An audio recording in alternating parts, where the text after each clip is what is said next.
Those who dwell in paradise have no need to spare a thought for the souls rotting in hell. A quote by Josie the Dwarf. In the suffocating darkness, a young man chants a mantra of survival over and over again.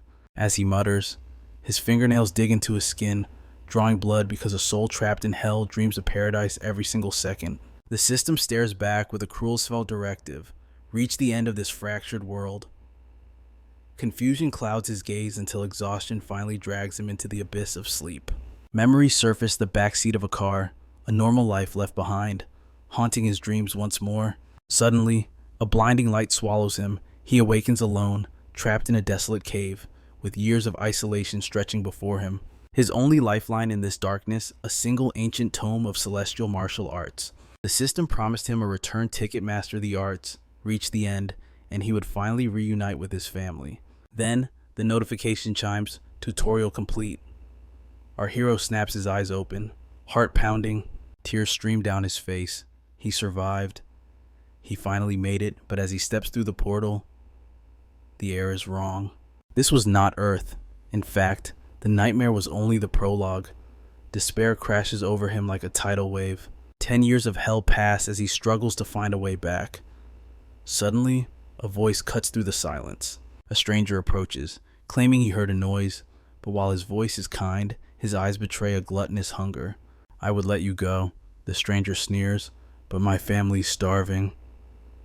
He wants the boy's flesh. Fear paralyzes our hero as a blade falls. The next moment, our hero stands over a corpse. He is alive, but his mind is reeling with guilt and horror. Yet, the system is cold. A notification pops up, martial arts level increased. Even in tragedy, his power grows. Something snaps inside him. A twisted chuckle escapes his lips, growing into uncontrollable laughter. The path is clear now. The book wasn't for reading, it was for power. He understands what must be done. To escape this prison, he must ascend. He must reach the absolute maximum level. Decades later, a disciple rushes toward the carnage. Our protagonist stands over a defeated master, demanding his rank. I am the Sword Emperor, 8th generation. The beaten man chokes out, a blade pressing against his throat. Only the 8th, the hero scoffs. He has already crushed the 6th and 7th generations into dust.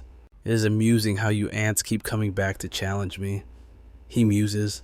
With a single, effortless strike, the opponent is silenced forever. A loyal follower screams in rage, charging to avenge his fallen master, but the hero merely sighs at the hypocrisy of the demonic sect. Before the boy can blink, the hero's hand is already crushing his face. You have guts, kid. Intense spiritual pressure locks the boy in place. An invisible barrier manifests instantly. The air trembles. The hero's aura is monstrous, suffocating the very atmosphere. Come back when you are not so weak. He spares the boy for the sake of future entertainment. He is the new predator here, but deep down, he is hollow.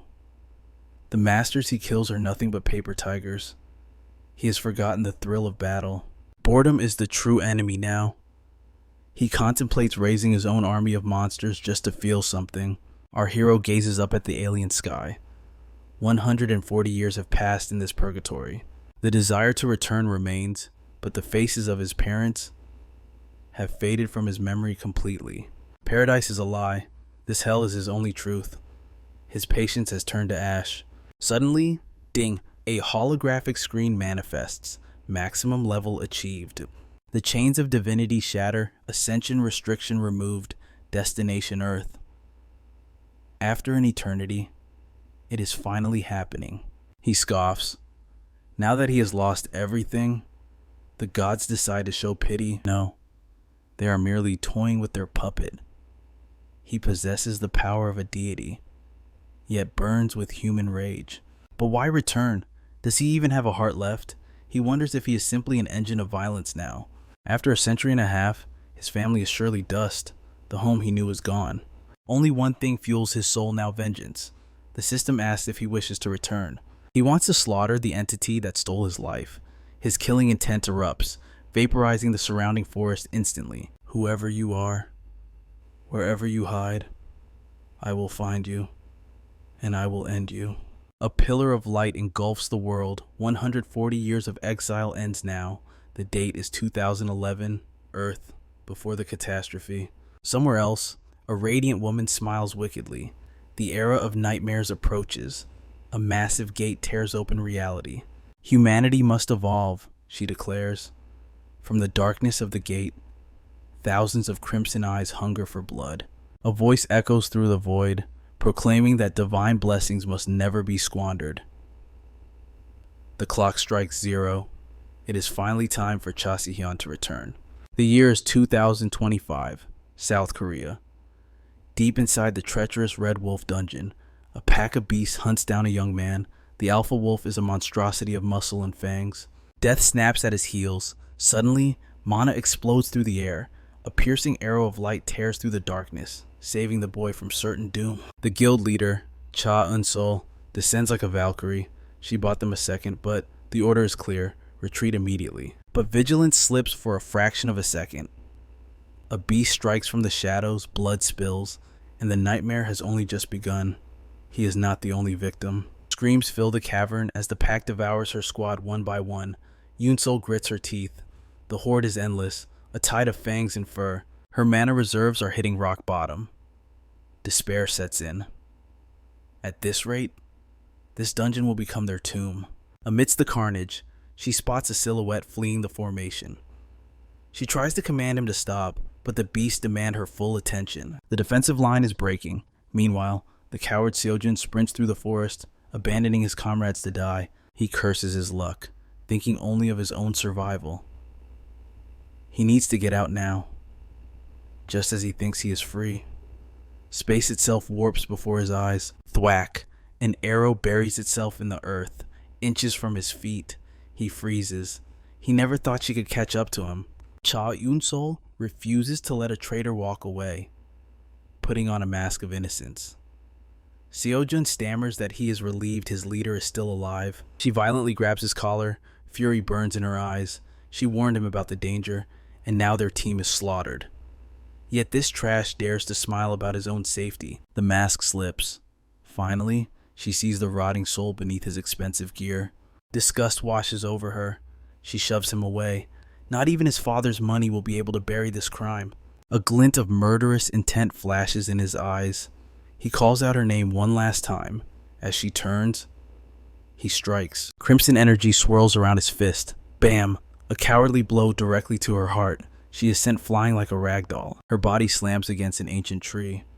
Seojun drags her up by her hair. He sneers, calling the mighty leader pathetic and arrogant. She wanted glory. He will give it to her. He whispers his plan. The world will know that Cha Eun-sol led her team to their deaths. Mana gathers in his palm once more. This is the end. He prepares to deliver the killing blow. Boom. The heavens tear open. A bolt of lightning crashes down, shaking the very earth. From the smoke, a godlike silhouette emerges. The Sword Emperor, Cha Si-hyun, has descended. After an eternity of battle, he has finally returned to Earth. A dark chuckle escapes his lips. The system's reward for reaching the absolute limit, a ticket home, now. Vengeance is the only thing on his mind. His monologue is interrupted by a screeching voice. Seojun stares, annoyed by the stranger's overwhelming arrogance.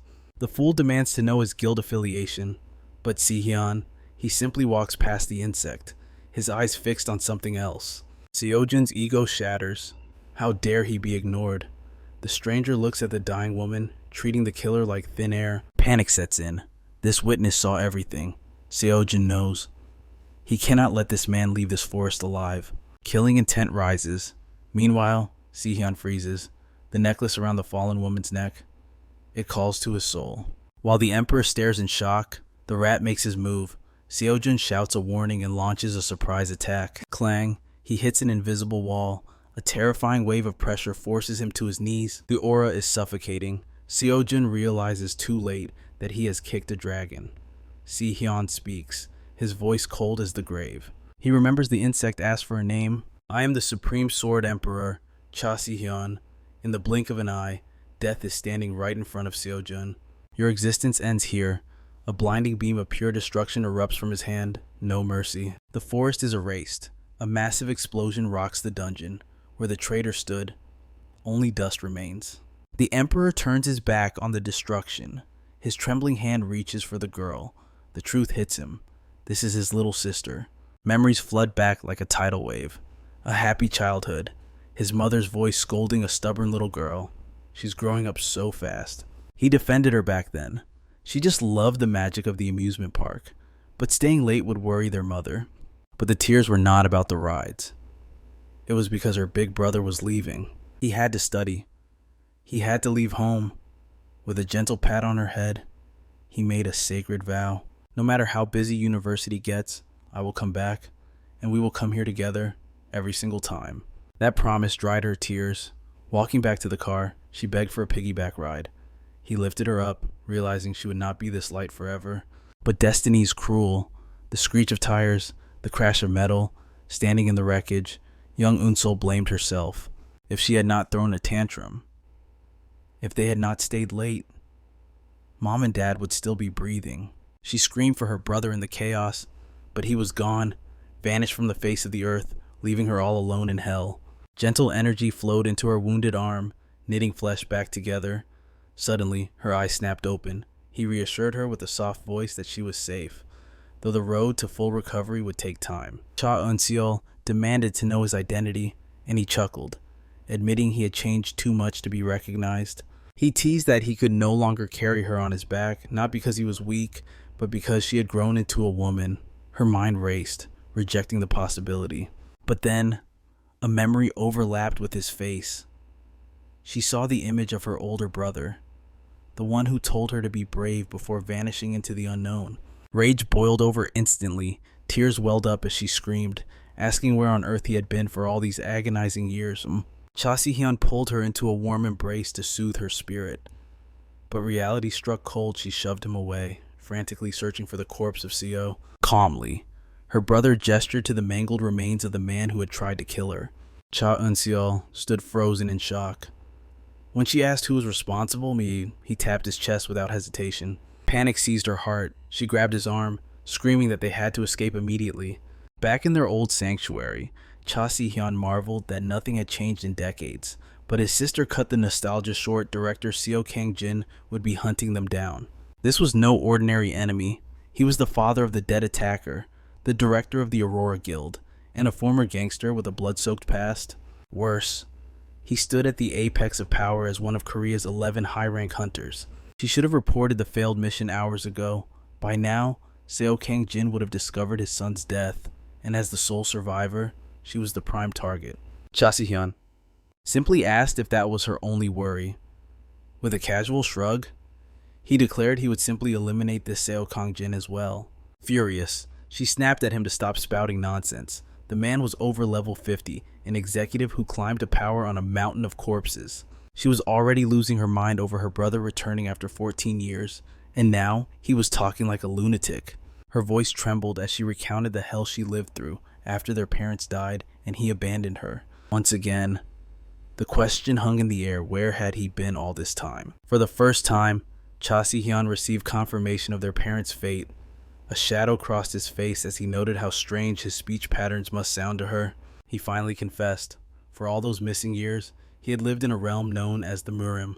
But before explaining the impossible, he needed intel. He asked to understand the terminology of this world. What is a hunter? What is a guild? And do levels dictate strength here too? Cha Eun-seol sighed, overwhelmed by the barrage of information, and decided to leave that topic for another time. She had a critical task to handle. As an archer, she had to report to the Aurora Guild, and she ordered him to wait right there. Left alone, Cha Si-hyun wandered into his old room, touched that she had kept it exactly as it was. He realized his little sister had become a warrior in her own right. Now, it was his turn to step up. He vowed to become the reliable older brother he failed to be in the past. His first order of business, hunting down Seo Kang-jin. Suddenly, the front door exploded inward. 3 figures cloaked in black stepped through the smoke. One intruder lowered his hand, fading the spell used to breach the lock. The trio stood ready for slaughter. One demanded the girl's location, but Cha Si-hyun realized this wasn't just a hit squad. Seo Kang-jin himself had come to do the dirty work. Meanwhile, Cha Eun-seol arrived at the Aurora Guild, terror gripping her heart at the thought of being arrested on sight. She desperately racked her brain for an ally. Just then, a voice called out it was the guild's vice leader, Lee Ji-hye, asking if she was hurt. Lee Ji-hye noted she was supposed to be on a mission with the guild leader's son. She demanded to know if something had gone wrong. Cha Eun-seol froze. She never expected to run into Lee Ji-hye, one of the strongest hunters in South Korea.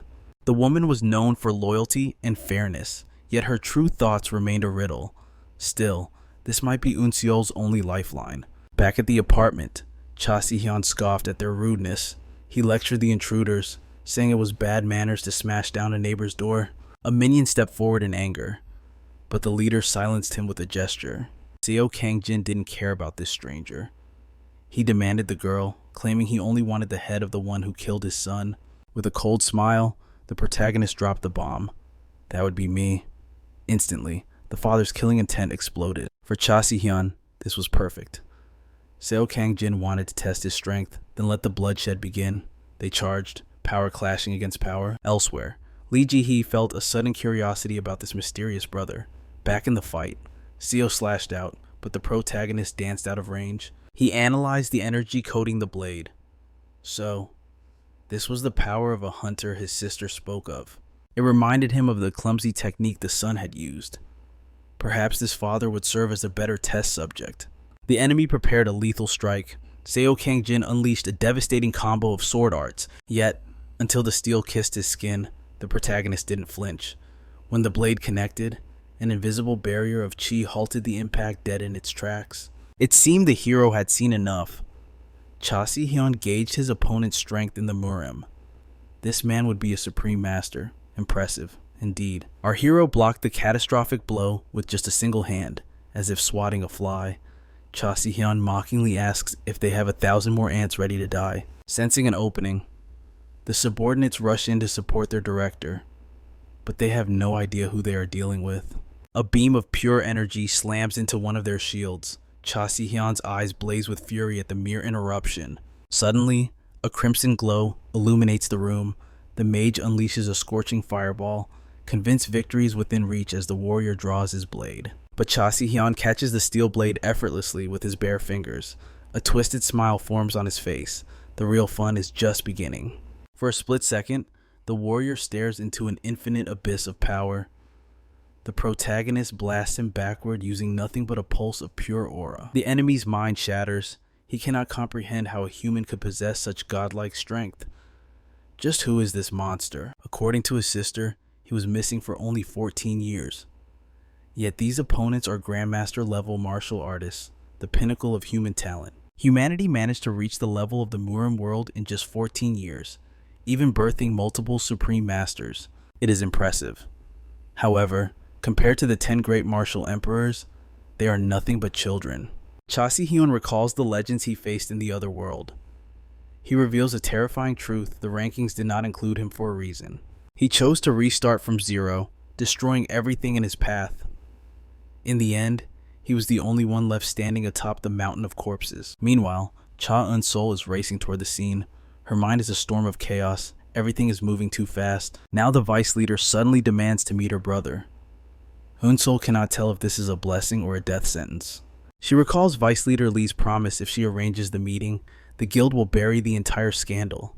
It was an offer she could not refuse. Lee, however, is calculating her moves. She knows making an enemy of Cha Si-hyun would be suicide. Lee confirms the timeline with Eun-seol. Your brother vanished exactly 14 years ago, correct? Lee does the mental calculation and freezes. In the other dimension, that equals 140 years of hellish training. His power must be unfathomable. Desperate, she asks what kind of man he is. Eun-seol smiles nervously, describing him as polite, kind, and a top-tier student.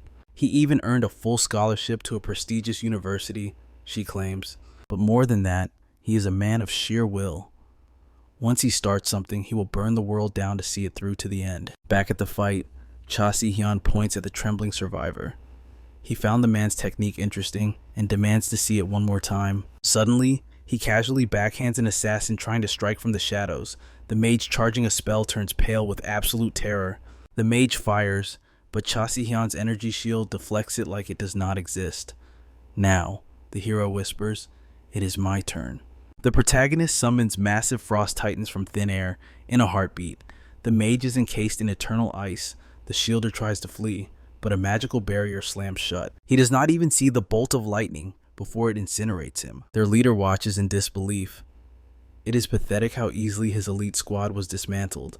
Now, only one target remains. Cha Si-hyun scoffs. He knows that in the face of death, no thug stays loyal. The leader suspects his opponent is a high-ranking mage. But wait. Despite the catastrophic battle, the apartment is completely untouched. Is it a barrier? The leader demands to know if the hero prepared a trap in advance. Cha Si-hyun reveals the terrifying truth.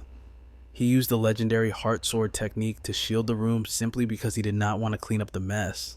It is a concept beyond their understanding. The moment they stepped through the door, they were already inside his absolute domain. But the leader refuses to go down without a fight. He activates his berserk state, burning his life force for power. An explosion of energy rocks the room. Cha Si-hyun nods in approval. The man is willing to sacrifice his soul for one final strike. The leader loses all reason and charges like a wild beast. He unleashes a storm of attacks, his mind completely consumed by bloodlust. A blade flies toward our hero's face. Cha Si-hyun decides it is time to teach this beast the meaning of hierarchy. With a single, fluid motion, he strikes. The attack slices the enemy in two before he can even blink. As the body falls, the protagonist speaks coldly. "Be honored. You were cut down by the Sword Emperor himself." Lee and Unsol finally burst into the apartment. They catch the legendary warrior. Casually mopping up the blood, he claims he was just warming up, despite the gruesome red scene. Unsol screams that he is already causing trouble, but her brother simply tells her to go to the Murim Association and get stronger. Suddenly, the protagonist locks eyes with Vice Leader Lee. He senses a familiar resonance. Celestial cultivation arts. Lee is floored. He is using sound transmission to speak directly into her mind. Until this moment, she thought she was unique, but she has just met a true monster from the other side. The next day, Unsol is tossing in her sleep. She wakes up in a cold sweat, panic gripping her heart, terrified. She runs through the house screaming for her brother. Then, a calm voice answers. Cha Si-hyun smiles, joking.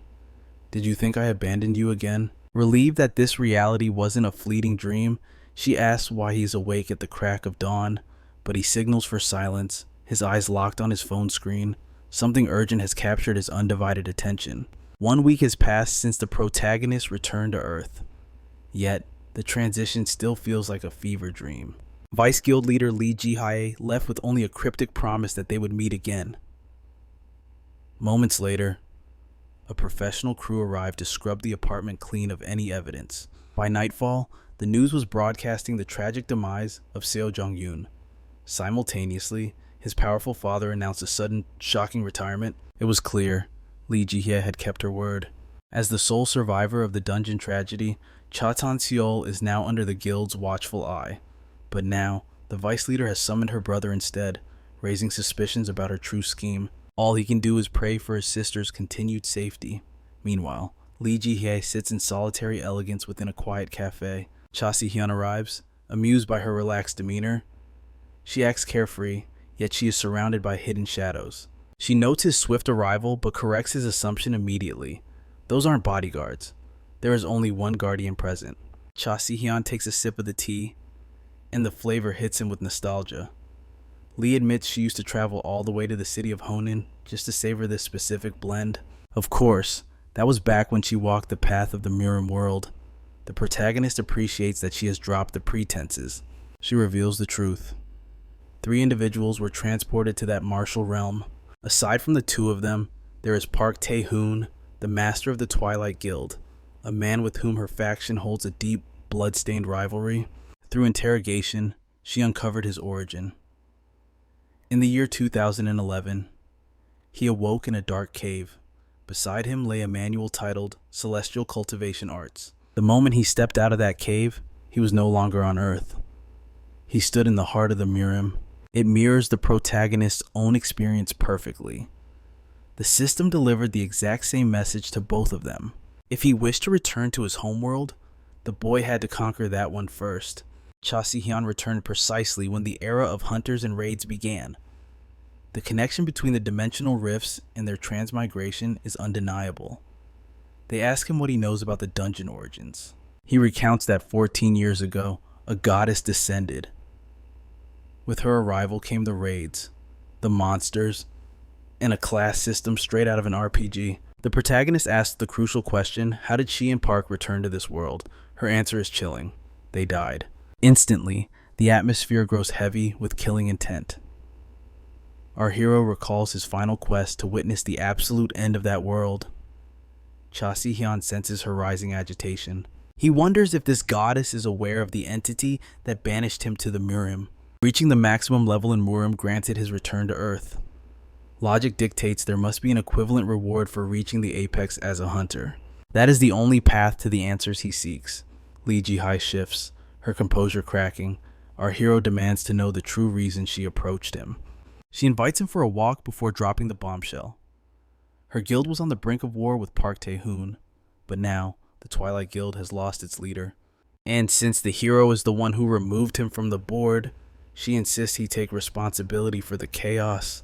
The vice leader extends a formal invitation. She wants Cha Si-hyun to join her guild in a high-ranking executive position.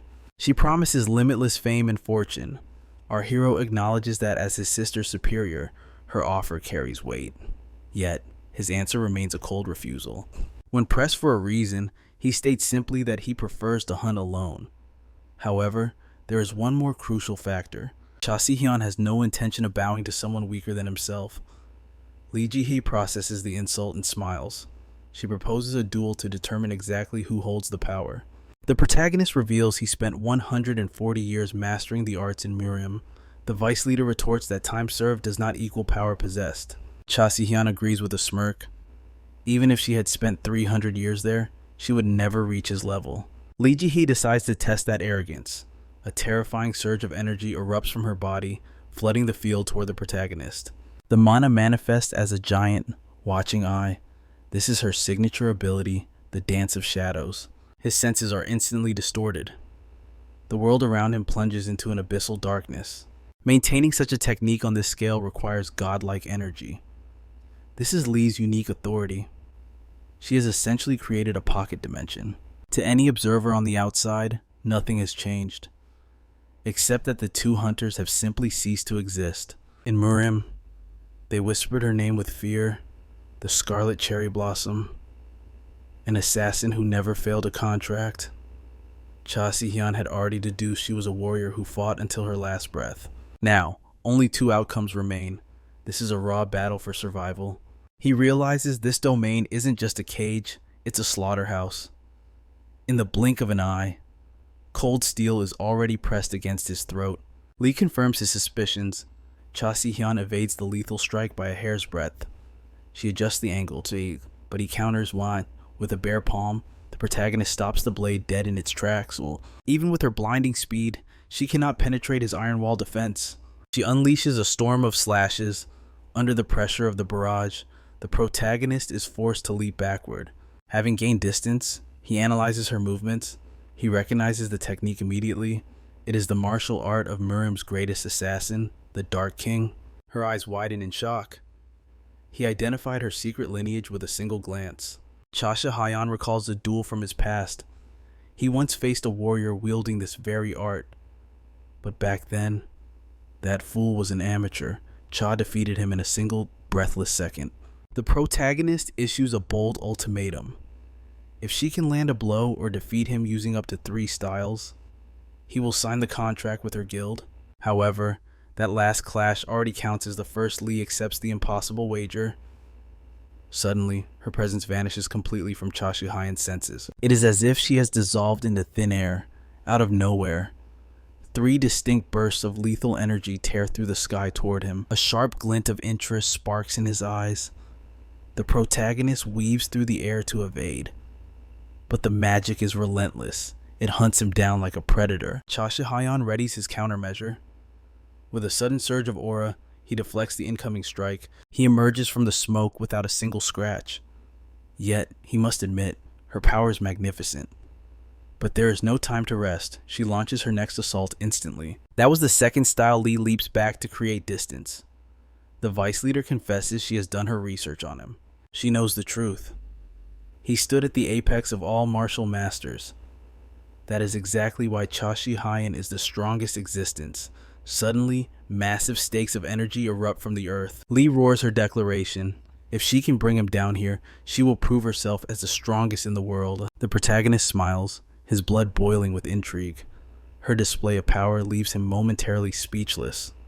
Here it comes, her ultimate technique. The secret art shadow. Dagger, Lee pours her very soul into this final strike. The darkness itself collapses inward, surrounding him from every direction. To survive. He unleashes the sword of the mind. Boom. A catastrophic explosion shakes the arena. Light and shadow clash in a violent struggle for dominance. The shockwave recoils, striking Lee. A massive boulder hurtles toward her defenseless form, but her body refuses to move. An unseen force binds her in place. At the final second, the protagonist swoops in to save her life. And that was the third style. The duel is over. Cha Shi-hyen stares down and asks if she wishes to continue. Trembling in awe, she whispers her defeat. The chaotic energy fades, and the sky returns to peace. She vows to lay down her arms, but she demands an answer to one burning question. Lee needs to understand what just happened. For a fleeting moment, she felt she was battling a god, an entity she could never hope to conquer. Cha Shi-hyen nods. She is right to be confident. Within that spatial realm, her power far exceeds any mortal limits. But his phrasing catches her off guard. Normal person, she stammers, asking what level of power he has actually reached. The protagonist simply smiles. It was a good fight. Impressed by her spirit, he agrees to join Guild Aurora. However, they must supply him with rare materials and high-level information. Furthermore, he will not be a subordinate. He will operate as a freelancer, unbound by official guild duties. They will be allies, nothing more. Our hero refuses to bow to anyone's orders. Lee agrees, but she has one non-negotiable condition. He must promise to never join the Twilight Guild, no matter the cost. And so, he swears it. He stakes his name as the Emperor of the Supreme Sword. Lee flinches. That title is a bit too dramatic for her taste. Cha Shi-hyen then adds one final warning: he is done being tailed. This is the last time he will tolerate it. The vice leader bows, promising she will do nothing to tarnish their new alliance. Suddenly, he rips his shirt, a bizarre sign of apology. Cha Shi-hyen admits he provoked her on purpose. He simply wanted to witness a high-rank hunter unleash their full potential. A flush of embarrassment colors his face, but she shakes her head. She does not mind. It gave her the rare chance to fight with zero restraint. Curiosity takes over. Our hero asks why a warrior like her chose the dark path of assassination arts. Lee's eyes darken. She replies that once, she was consumed by a desperate, burning need to end someone's life. Silence falls. The conversation ends there. Our hero looks away, recalling the cryptic messages about his own quest to return to his original world. Cha Shi-hyen senses a kindred spirit. He knows that thirst for vengeance well. Later, a black sedan waits at the edge of a desolate road. Her bodyguard looks frantic with worry. Finally, she slides into the car, and he frantically asks if she's injured. He realizes she unleashed the forbidden dance of shadows. The woman sighs heavily. Even with that ultimate technique, she failed to leave a single scratch on her target. He is a monster far beyond common logic. Her mana reserves are completely drained. And the terrifying part, she did not even land an attack. She cannot fathom how he blocked her. Lee admits total defeat. The driver then asks if she still plans to send the protagonist to the upcoming festival. The vice leader's eyes sharpen. Absolutely. He will be their ace in the hole against Park. She recalls a warning follow his lead, for he is the martial god incarnate.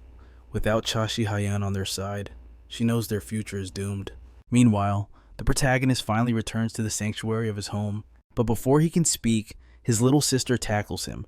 At first, he is confused, but then he realizes she is hugging him so hard she might actually crush his ribs. She sobs into his chest. She forbids him from leaving or diving into danger ever again. The terror of him disappearing haunts her. Cha Shi-hyen's heart aches for her, but he steels himself and reveals his plan to become a hunter. His sister's face falls. She is not pleased in the slightest. The protagonist changes the subject. He explains the mystical cube in his possession was a gift from Lee Ji. With this artifact, he can finally access his system status window. Cha Si-hyun grasps the item.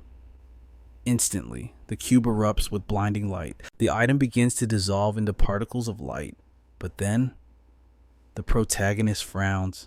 He feels a pang of disappointment. Is nothing happening? Cha Si-hyun clicks his tongue in annoyance, convinced that Lee is nothing but a swindler. But at his sister's insistence, he finally attempts to access his status screen. Two distinct holographic windows materialize in the air. One displays a being at the absolute zenith of power, while the other mocks him with a level 1 status and the pathetic label of having no class. The golden interface belongs to his history in the Murim alliance, visible only to his eyes, while the blue screen represents the cold, hard reality of his current hunter status. His sister, Cha Eun-sol, leans in anxiously to see what destiny the system has bestowed upon him, and her eyes go wide with surprise.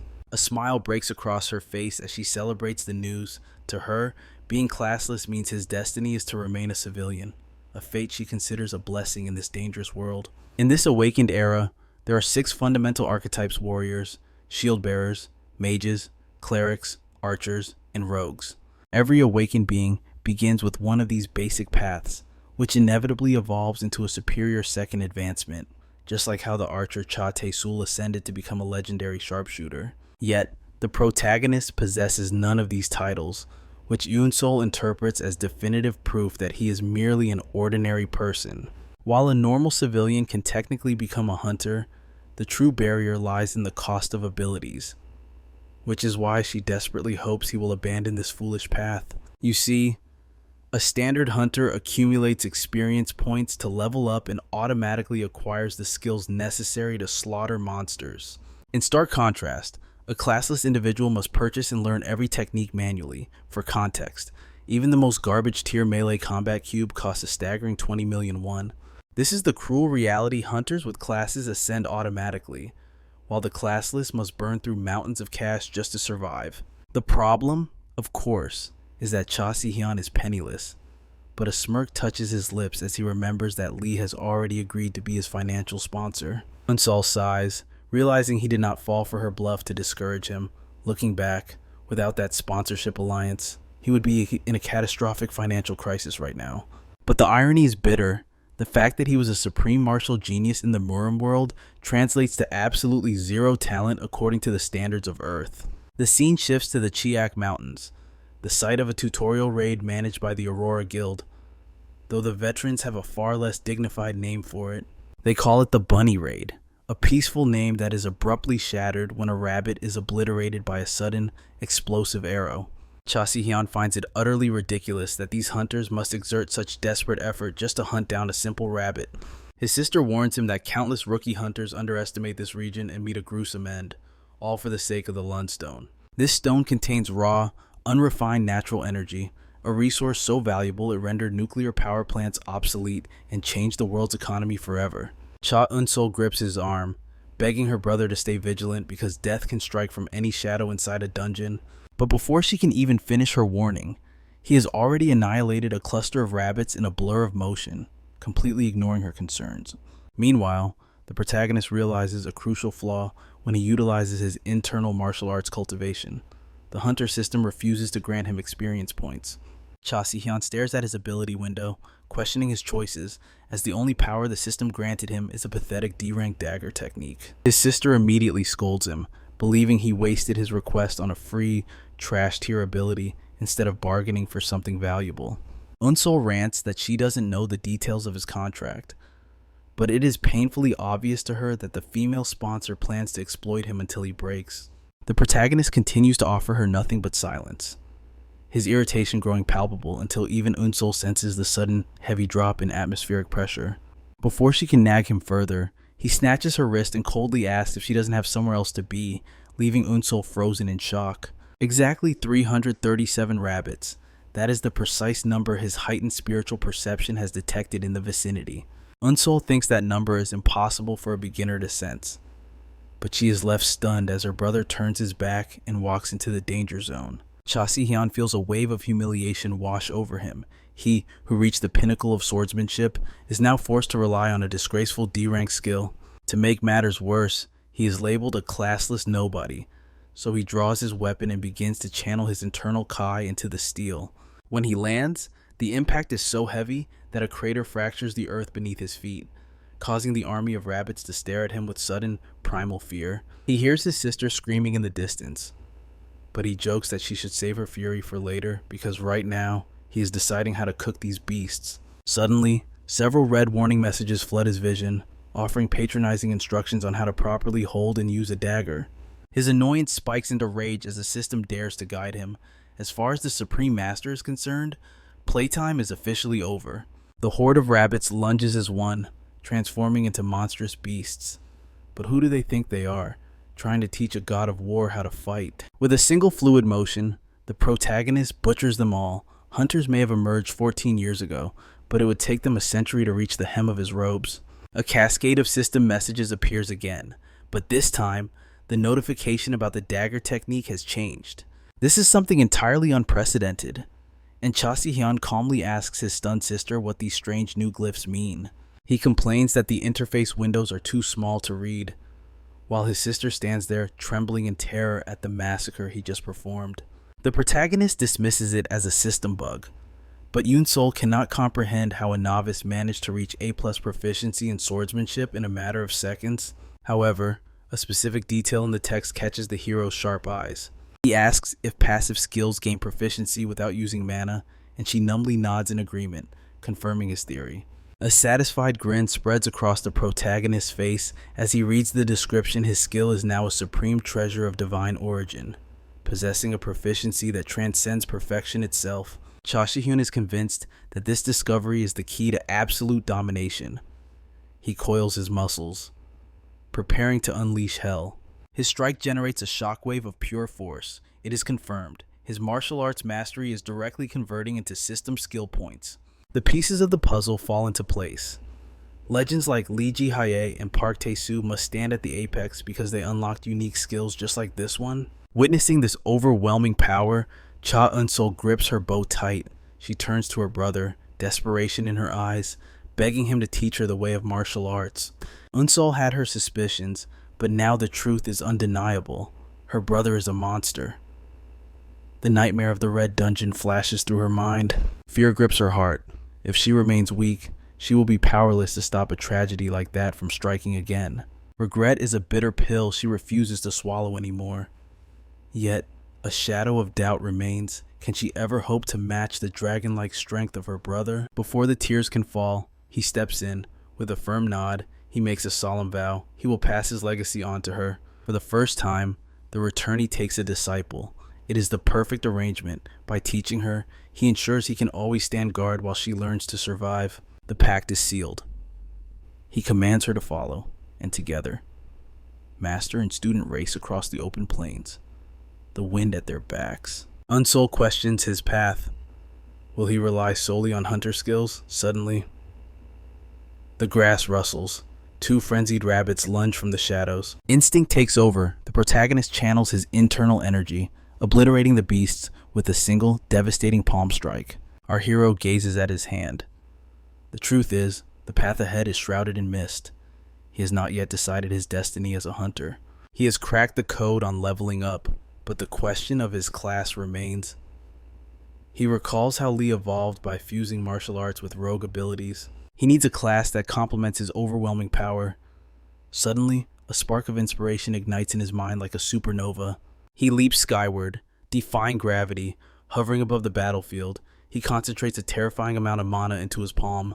A physical class would be redundant for a martial master, but magic, that changes the game.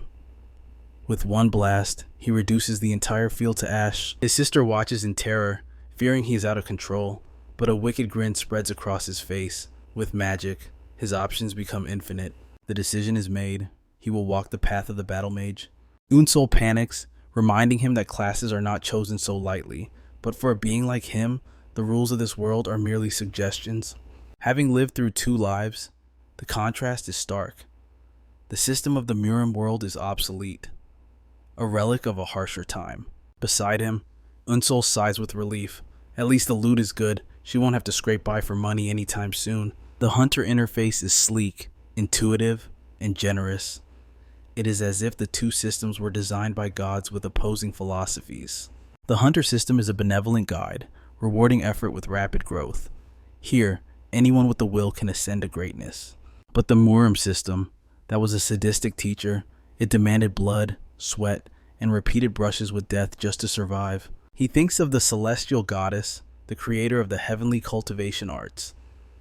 Finding that secret manual in the cave was not luck, it was divine orchestration.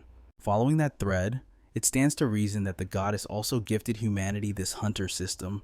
A revelation strikes him like lightning. The architect of the brutal murim system was likely the celestial god himself. Time flies when you are grinding. With Lee Ji-hye's backing, a month passes in a blur of dungeon raids and bloodshed. Feasting on fried chicken after a raid, our hero finally feels at home. Nothing says Korea quite like the taste of crispy grease and victory. He has already reached level 22. Meanwhile, his sister has memorized the 365 meridians and begun channeling her internal energy. Most would say she is too old to start cultivation, but for the protagonist, the impossible is just another Tuesday. Unsol asks about the next step, trembling. He replies coldly that she might cough up a few liters of blood. Her face goes pale with terror. He forcefully opens her blocked chi centers. It is an agonizing process, and Unsol screams as her body is reforged from the inside out. The energy surge nearly singes his eyebrows off. Just then, Vice Director Lee arrives. Noting that the protagonist is thriving, it is time to talk business. Our hero smirks at her boldness. It has been a long time since she reached out to him directly. Lee leans in, invading his personal space. With a playful glint in her eyes, she asks him out on a date. He blinks, caught off guard. It is the first time he has ever been asked out, but his focus is singular. He flatly rejects her. She drops the act. A high-ranking dungeon has opened in Bukyeon. Danger level 10. It is a suicide mission for anyone under level 45, unless it is him. Cha Si-hyun narrows his eyes. Why would she risk entering a catastrophe zone with a two-man squad? Her ambition is naked. She wants to claim that dungeon's rights, but more importantly, she needs him to power level at a breakneck pace. The protagonist asks if she intends to carry him. She laughs, noting that his sharp tongue certainly doesn't sound like some ancient hermit from the murim world. He presses her again. Why the rush to make him stronger? The vice leader pauses, the playful atmosphere vanishing. She reveals the truth. The solar festival approaches, a massive event hosted by the Titan guilds. Aurora and Twilight. They call it a celebration of harmony, but do not be fooled. It is a brutal contest to determine the true king of Korea's hunters. Two titanic forces clash in the shadows. The Aurora and Twilight guilds are locked in an eternal war over dungeon rights, their battles hidden from the public eye. Cha Si-hyun senses the conspiracy. He knows these violent disputes are merely a cover for a deeper, darker truth. The vice leader reveals the source of the chaos. It is Park. He has descended into madness, launching unprovoked assaults on Aurora as if possessed by a demon. And his motive, he demands absolute submission to a being he calls the celestial god. Rage flares in the protagonist's eyes. His aura spikes as he demands every detail, his voice thundering with authority. But Lee Ji-hye is helpless. All she knows is that Park received a mysterious transmission from Murim. The protagonist curses the system. He cannot see the status windows of others to detect their lies. The vice leader trembles with frustration. She cannot comprehend the betrayal. How could he turn so cold? How could he discard her, his guide, and his comrades over a single message? The mystery deepens. Before the protagonist's return, only Park and Lee Ji-hye. He had touched the realm of Murim. This leaves Cha Si-hyun deep in thought. Lee Ji-hye makes her move. She formally requests him to represent the Aurora Guild at the upcoming Solar Festival. The balance of power is crumbling toward Twilight. The enemy has been ruthless, seizing dungeons by force and expanding their tyranny. If this weakness is exposed at the festival, Aurora will face extinction, a fate sealed by the fact that the protagonist already killed their former director. Yet, Cha Si-hyun is puzzled. Why does she insist on his evolution as a hunter? She explains the stakes. The world is watching. If he reveals his true murim arts, he will provoke the Hunters Association. Unless, of course, He is arrogant enough to declare war on the entire world alone. The condition is absolute. To enter the festival, he must fight using only the skills of a hunter. He owes her a life debt. Refusal is not an option. His silence is the only confirmation she needs. The rewards are legendary. 6 mage spellbooks, 2 high-tier skills, and a rare ability from the sorcerer class. Chashihyan smirks. Destiny will lead him to fight Park eventually. He might as well profit from the impending chaos. But suddenly, reality strikes. Unlike the lawless world of Murim, modern society runs on bureaucracy and contracts. Papers fly into his hands. It is time to sign his life away. Payment guarantees and service contracts. He realizes he cannot act as a freelancer. To represent Aurora, he must found his own guild. He needs a legitimate business identity to operate in this world. And to claim the mana cubes, artifacts worth more than a luxury mansion, he must sign immediately. The woman had planned this trap perfectly from the start.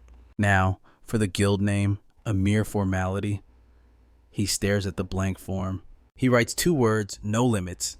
In a flash of light, they teleport to the mission zone. It seems his life is now an endless loop of dungeons. Welcome to the hunting grounds. The target, the mutant bird monsters of Buxian. Lee Ji-hye warns him. Individually, these creatures are weak, but their numbers are infinite. Chashihyan expands his senses with ki. He detects over 3,000 signatures. A savage grin spreads across his face. The more, the better. He manifests a spear of pure light. With a single thrust, lightning arcs through the sky, electrocuting the swarm in a dazzling display of destruction. Lee Ji-hye gasps in shock. He learned the technique instantly. He explains that mana and ki are one and the same. She warns him about stamina, but his energy reserves are bottomless. As the bodies fall, Chashihyan asks a crucial question. Do dungeons always contain a single species of monster? She confirms it. That is the absolute rule of the system. But the protagonist senses an anomaly. In 14 years of dungeon history, 2 monster types have never coexisted. Suddenly, a massive shadow descends. The bird monsters are crushed against the canyon walls. A colossal dragon roars, shaking the very earth. Meanwhile, in a serene garden, a man feeds his koi fish, oblivious to the chaos. This is Park Tae-hoon, the tyrant of the Twilight Guild.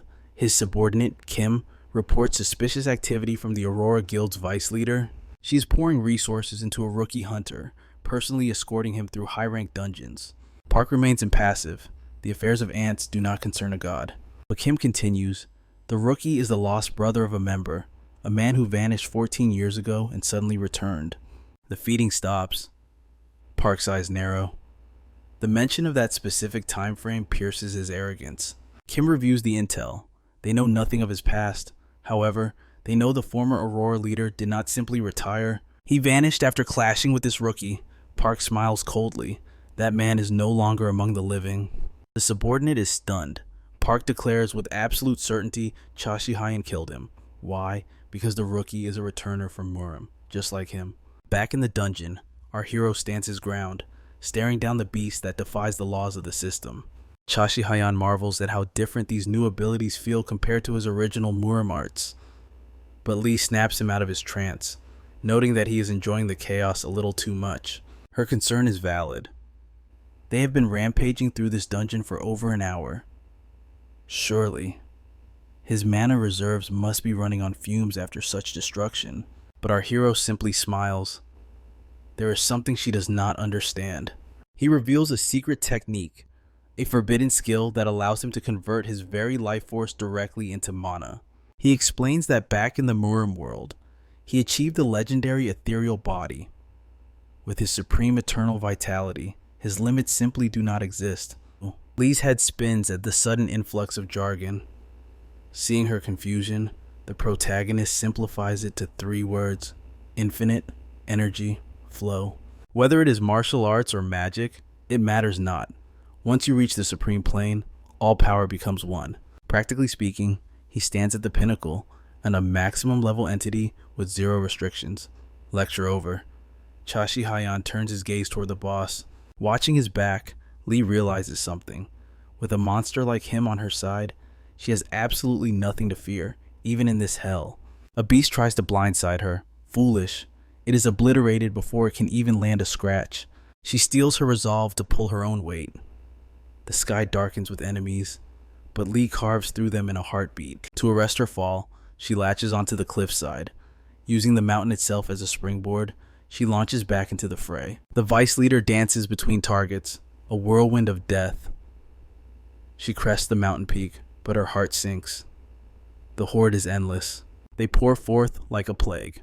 This is no ordinary raid. If she survives, the danger rating of this dungeon is getting a massive update.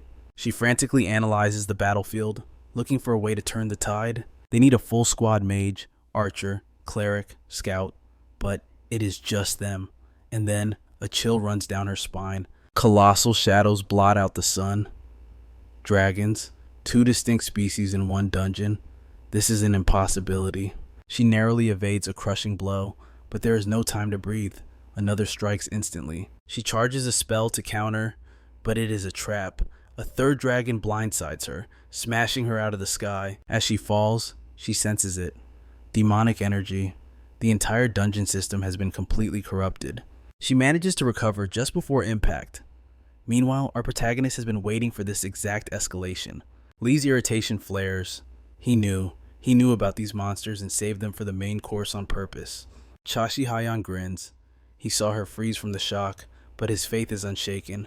He knows the Vice Leader is not so easily broken. In fact, he is feeling peckish. Fried or grilled, he asks, eyeing the dragons.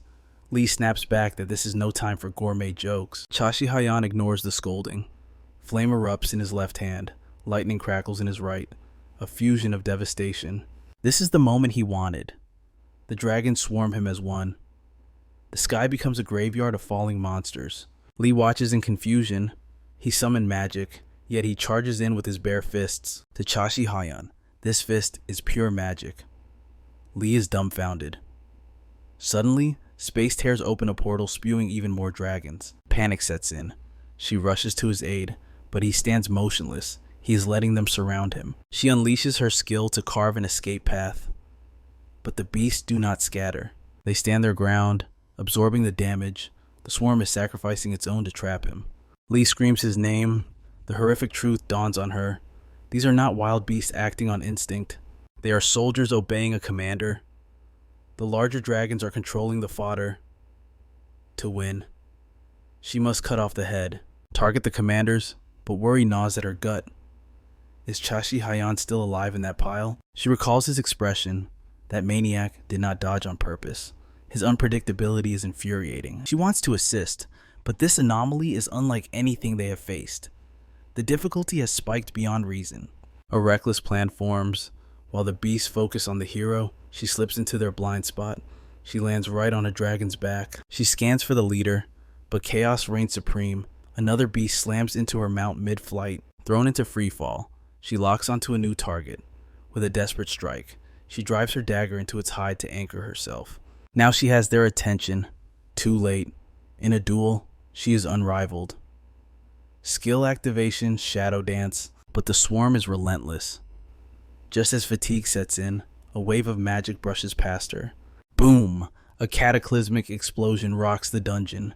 The Vice Leader stares, unable to comprehend the sheer scale of the energy. It is the divine sword art, but amplified 1,000-fold. She is finally witnessing the true depths of his limitless power. Chashi-hye is done playing hunter.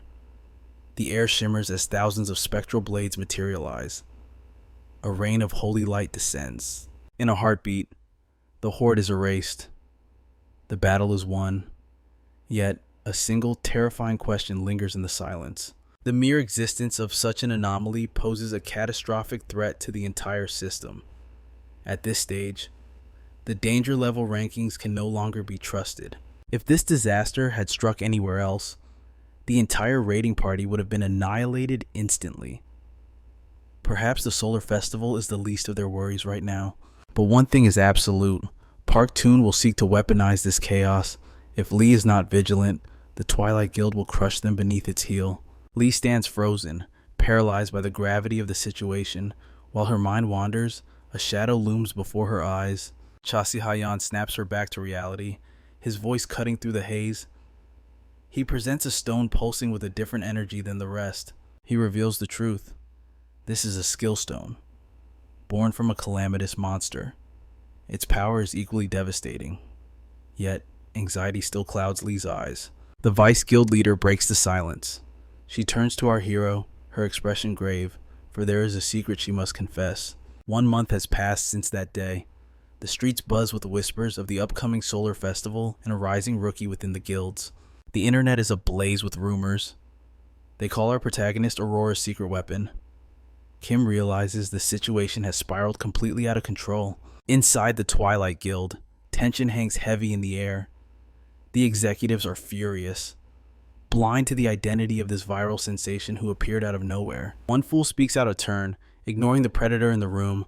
Park, the guild leader, commands silence with a single, terrifying glance. Sit down. Humiliated, the man obeys instantly. Park reveals the truth. The Aurora Guild played their trump card too soon. Destiny will soon reveal if this protagonist is a dragon or a worm, but for now, Twilight will remove him from the board entirely. In a quiet cafeteria, Kim Chu-ho sweats nervously. He checks his watch, counting the seconds, expecting a presence to arrive at any moment. The instant his guest appears, Kim shoots to his feet. He forces a smile, grateful that the invitation was accepted. Cha Si-hyeon enters, his gaze sharp as a blade. He scans the room, dissecting every detail, before finally regarding the extended hand. He accepts the handshake, but his demeanor is cold. He asks if this is Kim Chu-ho, the mere assistant he came to meet, deliberately discarding all formalities. The disrespect cuts deep. Kim bristles at the insult, finding the protagonist arrogant beyond measure. But Kim swallows his pride. His mission is to gather intelligence on this anomaly. Meanwhile, Cha Si-hyeon observes him, wondering if the entire Twilight Guild is this pathetic. Kim places a magical artifact on the table. With the press of a button, a silence barrier expands, severing them from the outside world and blocking all eavesdropping. Our hero chuckles. It is amusing to see how desperate they are for secrecy. Kim lays his cards on the table. Twilight seeks a partnership. Cha Si-hyeon counters immediately, stating his allegiance already lies with Aurora. We know, Kim interrupts, his voice steady. They are aware of the alliance and the financial backing he receives. They know about the Seojin incident. They have tracked every dungeon raid the protagonist has undertaken alongside Lee. Yet, they know the truth. The protagonist refused to join Aurora. He forged his own path, creating a one-man guild while maintaining a friendly distance. Armed with this knowledge, Kim identifies the crack in the armor. There is a gap between the hero and the guild. He offers a devil's deal, promising wealth, resources, and everything Cha Si-hyeon could ever desire. Cha Si-hyeon's eyes gleam with a hint of respect. The pitch was flawless. The logic sound. Kim moves to finalize the paperwork, but our hero raises a hand. The protagonist scoffs. He only came here to satisfy his curiosity, but he realizes now it was a complete waste of time. Desperate to salvage the negotiation, Kim plays his final ace. If he skips the festival, he will lose a fortune. But Cha Si-hyeon turns his back. He owes a debt to Lee, and more importantly, he despises losing. Kim tries to block his path, panic rising. Panic. He had so many more lies to spin. Suddenly, a voice cuts through the tension, asking the assistant why he is staring at the door like a fool. The guild leader, Park Toon, had been there the entire time. Park recalls the single order he gave to Kim. His only task was to stall the assistant, to keep the conversation flowing while Park analyzed everything from the shadows. Kim stammers an apology, but Park dismisses him coldly. The leader's eyes narrow. He sensed it, a strange power. He leaves, wondering, just who is Cha Si-hyeon? Lee receives the intelligence report and smirks. Park must be seething with rage right now. Our hero remains calm. He suspects Park has already deduced his origins. A warrior from the murim, but without proof. His secret is safe. The moment he stepped into that diner, the air trembled. He felt Park raising his kai to test him. Lee breathes a sigh of relief. For now, the enemy will not strike, not while their plans are in disarray. Any updates on the investigation? The protagonist asks. The vice leader shakes her head. The calm before the storm continues. For now, her expression softens as memories surface. She thanks him again for facing the true monster of the dungeon and saving her life. He asks if she needs aid, but she declines. However, she notices a shadow over Cha Si-hye's spirit. Before she can probe deeper, his phone rings. It is his sister. It is time. He ends the call abruptly. The duo heads to a place of silence and memory. The cemetery. Before a glass case holding a family portrait, Chuno whispers to the void, "Father, brother has finally come home." But from the shadows, our hero watches the scene unfold with a heavy heart. He realizes coming here was a grave mistake. The man he has become is too broken for reunions. Tears are a luxury he can no longer afford, not even in a moment like this. He refuses to let his sister witness the monster lurking beneath his skin. But silence is no defense. Cha Eun-sol demands to know if his heart has truly turned to stone. She searches his eyes for a trace of sadness, a flicker of emotion, but finds nothing. When she begs for a word, all he can offer is a hollow, "I'm sorry." It is the only truth he has left. He has become a being incapable of showing her the warmth she desperately craves. And that realization tears her apart. Her voice cracks as she screams at him, the frustration boiling over. She never asked for power or glory. She only wanted her brother back. Memories of a happier past flash before her eyes, making the cold reality before her even harder to accept. She cannot fathom why he has become this unfeeling statue. To Cha Eun-sol, the man standing there is a stranger wearing her brother's face. The pain is too much, and she decides she no longer cares. She has survived alone this long. After all, she turns her back on him, walking away into the distance. He remains rooted to the spot, regret gnawing at him, wondering why fate had to twist him so cruelly. He questions the cruelty of his own destiny, but suddenly, the air shifts. A blue light materializes before him. It is a status window from the constellation Murim. The message is mocking. Why does the protagonist insist on clinging to this fragile human form? Cha Si-hye stares, confused by the sudden intervention. The system commands him to stop his denial and offers a sinister new pact. Our hero scoffs. The greed of these beings knows no bounds. But now, he is certain he is communicating directly with the celestial god. The text turns blood red. The message threatens to reset the timeline and end his life once more. But Cha Si-hye does not tremble. Instead, his eyes burn with fury. He vows to hunt down this god and obliterate him. The system replies, "Challenge accepted." Then, the window shatters into light. The gravity of the situation settles on him. A timeline reset isn't just about him, it means losing the only thing he has left, his sister. Cha Eun-sol glances back one last time, realizing she is truly alone. Her brother did not follow. Days pass, and the atmosphere in the city shifts to electric excitement. A presenter takes the stage, voice booming. The day has finally arrived for the world to witness the hunters conquer dungeons and slay monsters live. It is the start of the Great Korean Hunter event. The Solar Festival has officially begun, a grand spectacle designed to unify the guilds, but in reality, it is a stage for hunters to flex their devastating power. To the protagonist, the fanfare feels like a chaotic version of the Olympics, but with higher stakes. The crowd roars. The public is obsessed with these awakened warriors, treating them like movie stars who walk among mortals. The goal is to humanize these weapons of war, but on the sidelines, Vice Leader Lee senses a disturbance in our hero's aura. She sets down her tea, her expression serious.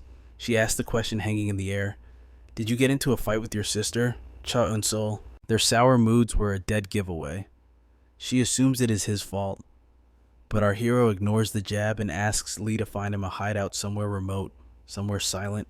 She looks at him with confusion, but when he whispers that he received a direct message from the constellation Murim, her blood runs cold.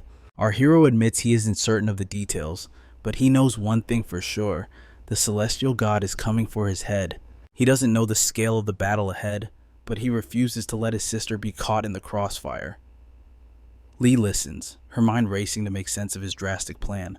Leaving his sister to protect her sounds noble, but to him, it is logical. He believes Cha Eun-sol doesn't need a broken brother dragging her down. He repeats her words in his mind: the brother she knew died in the abyss and never returned. He believes he should have stayed dead. Lee has heard enough of this self-pitying nonsense and drives her fist into his face. She shakes her hand out, admitting she hates meddling and personal drama, but hearing him speak such garbage made her fist move on its own. She glares at him, telling him he understands absolutely nothing about his own sister's heart. Suddenly, a messenger arrives looking for the team leader, only to find the vice leader in the middle of assaulting the rookie. Lee tells the protagonist to stay put. She isn't finished with him yet. The boy is left stunned, holding his cheek. Her punch delivered a reality check he wasn't expecting. Back at the stadium, the presenter hypes the crowd for the opening ceremony. Entering the arena is the Guildmaster of Aurora, the Paladin, Jang Janho, Jang. Walking beside him is the Vice Master of Twilight, the Rogue, Jang Sung-uk. Whispers ripple through the crowd. These two titans used to be teammates. The Rogue extends a hand toward Vice Leader Lee. For a moment, her killing intent spikes, but she suppresses it, shaking his hand with a forced smile. He smirks, commenting that the little boy she took in as a replacement seems to have grown a bit. The insult is clear, but his guildmaster reins him in. Park ignores the warning, sneering that Lee is wasting her potential babysitting weaklings. But beneath the insults lies a venomous threat. He intends to sever every bond she holds dear, just like before. Lee doesn't flinch. She smiles coldly, telling him she'll take his obsession as a compliment. But in her eyes, the declaration of war is accepted. The solar festival is underway, and the first duel has already begun. In the arena, a warrior unleashes a flurry strike. The girl raises her shield, groaning under the overwhelming pressure of the impacts. The warrior sees an opening and thrusts his spear with lethal precision. Her defense shatters, and she collapses, marking the first defeat of the tournament. The fifth duel ends in a bloodbath. The Twilight member stands victorious, having crushed his opponent's bones with a blunt spear. Park smirks at the carnage, though he scoffs that it took far too long to dispose of such trash. Watching from the sidelines, Lee finds his arrogant attitude absolutely repulsive. The Twilight leader departs, praying the next slaughter will be more entertaining. Lee watches him go, eyes narrowing, before meeting her vice leader at the exit. Rob asks when he can finally butcher Lee, but Park chuckles darkly. Patience, her execution date is approaching. For now, his twisted interest is fixed on Cha Eun-sol. He intends to give her a very special greeting. Suddenly, the speakers boom. The Archer Survival Arena is open. The crowd roars, eager to see the sharpshooters unleash hell. The caster asks her partner which hunter will dominate the field. The analyst highlights Cha Eun-sol, a prodigy with terrifying potential, despite the tragedy she suffered in the Red Wolf dungeon. However, whispers of mutiny spread among her own squad. They question why the vice leader left a damaged girl in charge. Eun-sol catches the disrespect in their voices and snaps, "If you have a problem with my command, say it to my face." Her killing intent silences them instantly. The cowards scramble away with their tails between their legs. But beneath the fury, Eun-sol is cracking under the mental strain. The silence between her and her brother is a heavy weight, choking her with anxiety every single day. A notification ping gives her hope. She braces herself, only for disappointment to crash down. It is merely Vice Leader Lee asking if she is alright. Eun-sol glares with suspicion, but Lee claims she is simply here to rally her troops. She mentions she intended to bring the hero, but he vanished. Immediately, Lee realizes she has stepped on a landmine. Sensing the turmoil, the Vice Leader softens her tone. "You need to speak to your brother, Eun-sol." "Why do you meddle in my life?" Eun-sol snaps. To her, this woman is a manipulator shamelessly controlling her sibling. She blames Lee for dragging him back into the abyss just as he finally regained a normal life. He never should have entered this blood-soaked world. Why does he crave more power when he is already a monster? It is obvious to her that her brother is hiding dark secrets. Tears well in her eyes. The brother I knew is dead. This new man is cold, distant. The announcer signals the start. Eun-sol wipes her eyes and apologizes, but Lee stops her with a heavy truth. Your brother never wanted to change him. He endured a hell you cannot imagine. Lee reveals, he suffered the same torment as Cha Si-hun. After an eternity in the abyss, no one returns with their soul intact. Normalcy is a luxury he lost long ago. He hides his darkness because he is terrified you will see the monster he had to become. The words sting. Why must she hear this from a stranger? It feels like a betrayal, proof she has lost his trust. Lee, who walks the same bloody path as him, understands as Eun-sol marches to battle. The vice leader glances at a shadowed corner. He was there the whole time, silent, watching. She knows he cares too deeply to ever truly abandon his little sister. You're acting just like Park, Lee scoffs, breaking his cover. She grabs him, shaking some sense into him. Cha Eun-sol is not a child anymore. Stop hiding in the shadows and be honest with her. Lee refuses to believe that secrets will save their relationship. Follow me, she commands. Witness the strength your sister truly possesses. A flare pierces the sky. The game is on. Hunters rise from the rubble. In seconds, the strategies of two rival guilds will clash in a storm of violence. Park watches with a twisted grin, eager to unleash the terror he has prepared. The real nightmare begins now. Comms crackle to life. Target acquired, whispers Charlie. Team Golf reports contact combat has erupted 200 meters out, but Yoonsol's mind drifts to the argument. Rage boils in her veins, drowning out the battlefield noise. Why did he lean on Lee instead of her jealousy fuels her focus even as urgent tactical data floods her display? Target spotted, but her spotter screams the warning negative, the range is impossible. 300 meters is beyond the limit of any normal sniper. But Yoonsol is no normal hunter. She infuses her arrow with explosive mana, activating her ultimate snipe. The enemy sees the flash of death, but it is too late to react. Boom. The sixth member of Twilight is deleted from existence. Target down, she reports coldly. Her squad stares at her in stunned silence. She refuses to be the weak link. She remembers the pitying looks from her childhood, the whispers about the girl who lost everything. They told her his body was never found. They said he was dead, but she kept the flame of hope burning. And then, the world turned upside down. A breaking news report that signaled the awakening of a new era.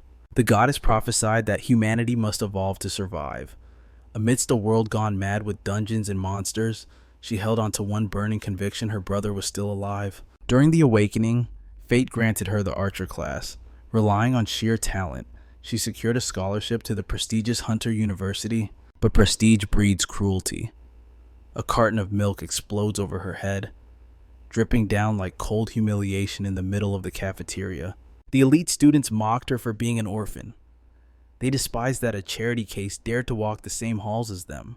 But before the bully can spew another insult, smack, a cafeteria tray slams into his face with bone-rattling force. Unsol glares with eyes of ice. Don't be jealous. You'll understand when your parents die in a dungeon too. The bully snaps, and she drags him outside for a lesson in pain.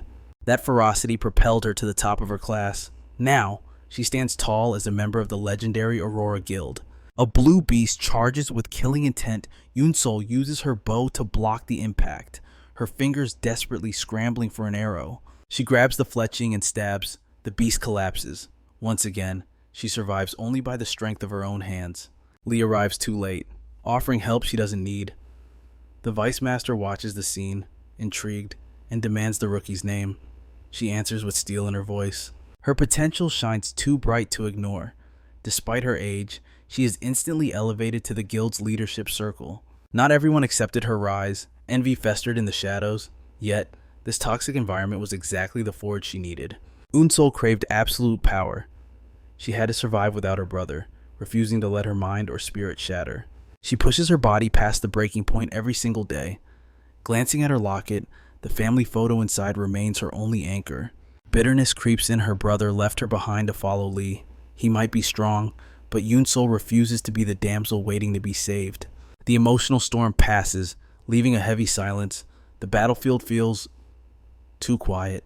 Changing position, she reports over the comms. Instantly, her instincts scream. The sky darkens, a deadly rain of arrows descends. There's no time to dodge impact. The enemy confirms a direct hit over the radio. Target located. Pain flares, but the skin holds. These are supposed to be training arrows with blunt tips.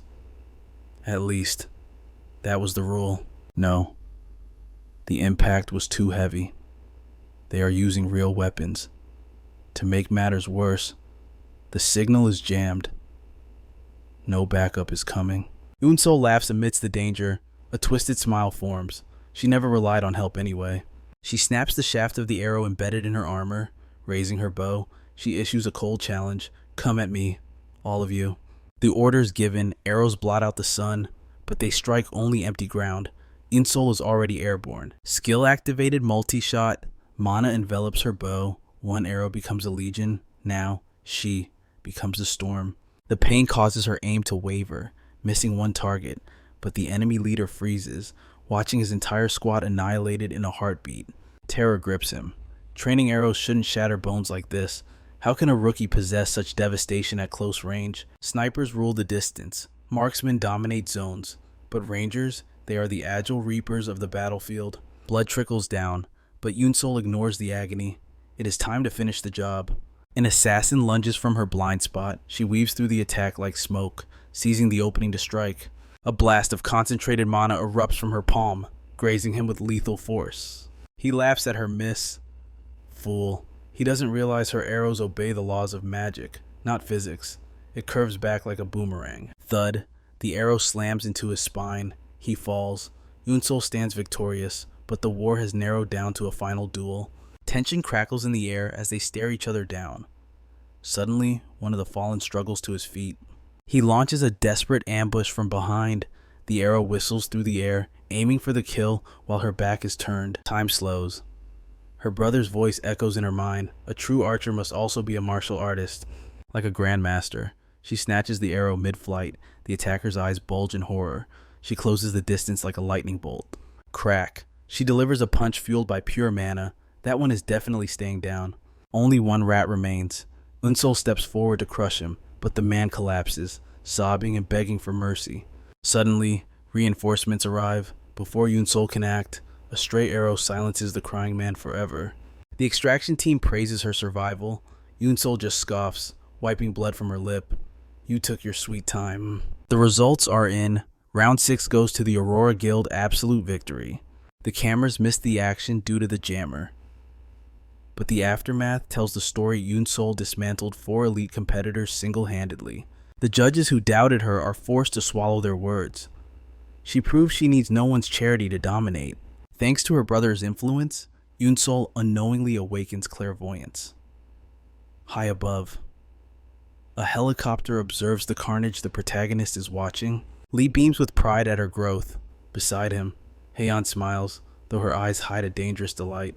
He laughs it off, joking that her survival was sheer luck rather than skill. Yet, deep down, he admits he barely knows the warrior his sister has become. However, he recognizes her hidden strength. That is exactly why our hero vows to protect her innocence and treat her with the care she deserves. In the silence of his heart, swelling pride for his little sister takes over. Lee assumes the cameras missed the action, leaving Park in the dark. But the protagonist knows better. The enemy was watching, and he definitely saw her unleash those martial arts. The scene shifts to the next day at the amusement park. Cha Eun-sol is desperate to hear the praise from her brother's own lips, but he maintains his cool facade, pretending her achievements have nothing to do with him.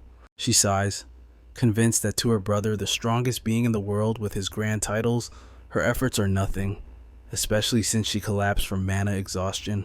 She could not be more wrong. To him, her strength was blinding. She is not just following footprints, she is forging her own legendary path. Our hero finally drops the act. He apologizes for the secrets, confessing he only hid his power to remain her protective big brother. He simply missed the child she used to be. He missed it so much that he failed to notice the powerful woman standing right in front of him. Cha Si-hayan reveals his true motivation. He became a hunter for one reason: to hunt down the entity that dragged him into that other world. He believes that by reaching the maximum level, he can achieve his vengeance without dragging his sister into the abyss. Yoon-sol teases him, asking if it was really so hard to just speak the truth. Her demands are simple. She wants her brother to promise, right here and now, that he will never vanish into the unknown again. He must say the words clearly. Yoon-sol confesses that his secrecy made her feel abandoned, not protected. The guilt strikes him. Whether he likes it or not, he understands her pain. He locks pinkies with her, swearing a solemn oath. Before the moment ends, he has one last confession.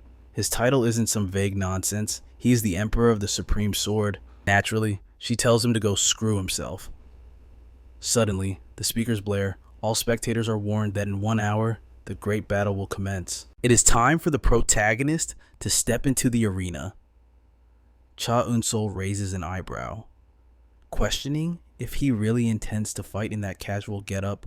The hero shrugs, claiming comfort is key, but his expression darkens as he notes how strange it was that the enemy group specifically targeted her. Eun-sol dismisses it, saying guild rivalries in dungeons are common, though she admits their aggression was unusually blatant this time. To her, It just proves she is an ace of the Aurora Guild. Hearing her arrogance, the protagonist smirks. They are definitely siblings. But his smile doesn't reach his eyes. The threat from the celestial god echoes in his mind. Moments later, the Guildmaster of Aurora approaches our hero. Lee reminds him of his promise he must serve as the unstoppable vanguard in this war. After the briefing, the leader moves on to inspect the rest of the squad. Cha Si-hyeon asks about the muscle-brained boss Lee mentioned, mocking the guy for being merely level 60. As Lee departs, her voice resonates in his mind via telepathy, a strict warning under no circumstances can he reveal his martial arts. Even though our hero doubts these amateurs would notice, he agrees to play along. He thanks her, for her assistance was the key to reconciling with his sister. Lee breathes a visible sigh of relief. She wishes him fortune in the coming storm. With the brass gone, the other members swarm the protagonist, eager to chat with the rumored rookie sensation. But he hears none of it. His mind is locked on a singular suspicion: why did they go after his sister? And then, the answer arrives. A presence that chills the air steps into view. Guild leader Park feigns surprise, acting as if he just stumbled upon them. Our hero instantly deduces that this man is the puppet of the celestial god. This means the enemy guild leader is a monster that cannot be underestimated. Park claims he just came to say hello, but the tension in the air tells a different story. He drops the act, admitting he came to inspect the star rookie. The leader of the enemy guild extends a welcome to the protagonist. With a smile that doesn't reach his eyes, he claims they have never met before. Even knowing it is a lie, the protagonist plays the game, agreeing that this is their first encounter. Park frowns internally. He expected their energies to resonate, but there is nothing. That resonance would have been the smoking gun, proving our hero was the one who taught those martial arts to Cha Eun-sol. Si-hyeon spots the assistant behind Park. With a polite veneer, our hero expresses regret that their relationship ended so abruptly. The protagonist seizes the moment. He thanks the man personally for what happened to his sister during the hunter's trial. The subtext is clear: there will be blood. Park simply grins, saying he is dying to see the payback. Cha Si-hyeon no longer cares about this man's status. They dared to touch his little sister. He silently vows to put on the greatest show of destruction the world has ever seen. The announcer screams, thanking the crowd for their patience. The main event has arrived. The great battle between Aurora and Twilight is about to explode, and the stadium shakes with the roar of the crowd. Stepping out as Aurora's vanguard is the man of the hour, the rookie who will rewrite history. From the Limitless Guild, their chosen vanguard appears, the mysterious Cha Si-hyeon. For the first time ever, an outsider leads their charge. His true identity remains shrouded, a secret weapon in plain sight. Next, from Twilight, emerges their vanguard, the mage with blazing charisma, the very king of fire, draconic Raijin. Cha Si-hyeon simply smirks, finding Raijin's grand entrance rather cheesy. And so, the first epic clash begins. From the sidelines, Park schemes, hoping his mage prolongs the fight to expose every one of our hero's hidden abilities. Ryu knows his boss's hidden agenda, yet barely has the battle commenced when his opponent takes to the air. Levitation, a seemingly simple skill, but the announcer declares it an intriguing opening move. Even Twilight's guild leader seems baffled, but Supreme Lee knows better. This is nothing but a show of force. Mage Ryu, a formidable level 50, stands on par with the legendary Siu Kang Jin. If our main character could unleash his true martial arts, this fight would be over in an instant. However, bound to his hunter skills alone, the battle promises to be far more intricate. Cha Si-hyeon, currently at level 53, carries the burden of limited hunter combat experience, and worse, every move he makes is under intense scrutiny. Park yearns to witness those coveted martial arts in action, but our hero intends to keep him waiting. The protagonist initiates his assault. In response, Ryu weaves a shimmering magical barrier.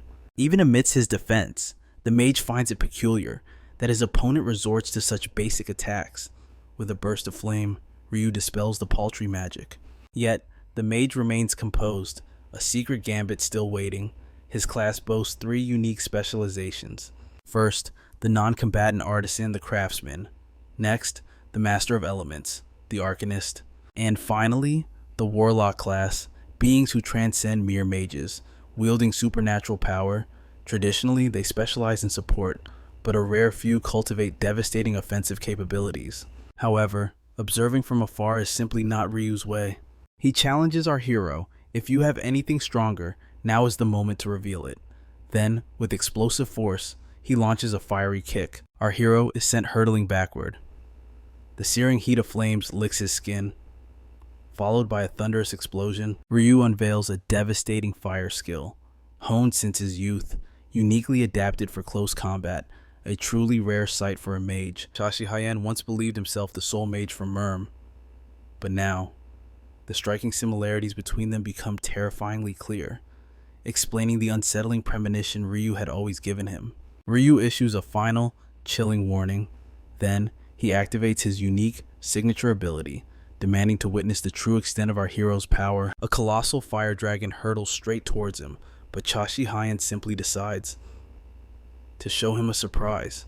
With a mere gesture, the infernal magic is sliced cleanly in half. Ryu plummets, crashing face first into the ground, utterly bewildered as to how such a feat is even possible. Even the announcer is speechless, grappling with what she just witnessed. To her, the fire simply vanished. Yet some spectators claim they saw something far more profound. To them, it was as if an unseen, supreme force had simply crushed the flames into oblivion. The Aurora leader interrogates supremely about the impossible phenomenon. Though she seethes with unspoken fury, her only response is a blunt admission, "I have no idea what just happened either." Park observes in stunned silence, barely concealing the seething frustration that threatens to consume him. The announcer marvels, not even Ryu's ultimate technique could leave a single scratch on our protagonist. And this undeniable reality begins to drive Ryu to the brink of madness. Forsaking all caution, he charges, a furious blur, at his opponent. Ji-hye scoffs, mocking the mage for losing his composure the moment he grasps their immense power disparity. Ryu desperately lunges, attempting a kick, but misses completely, consumed by unbridled rage.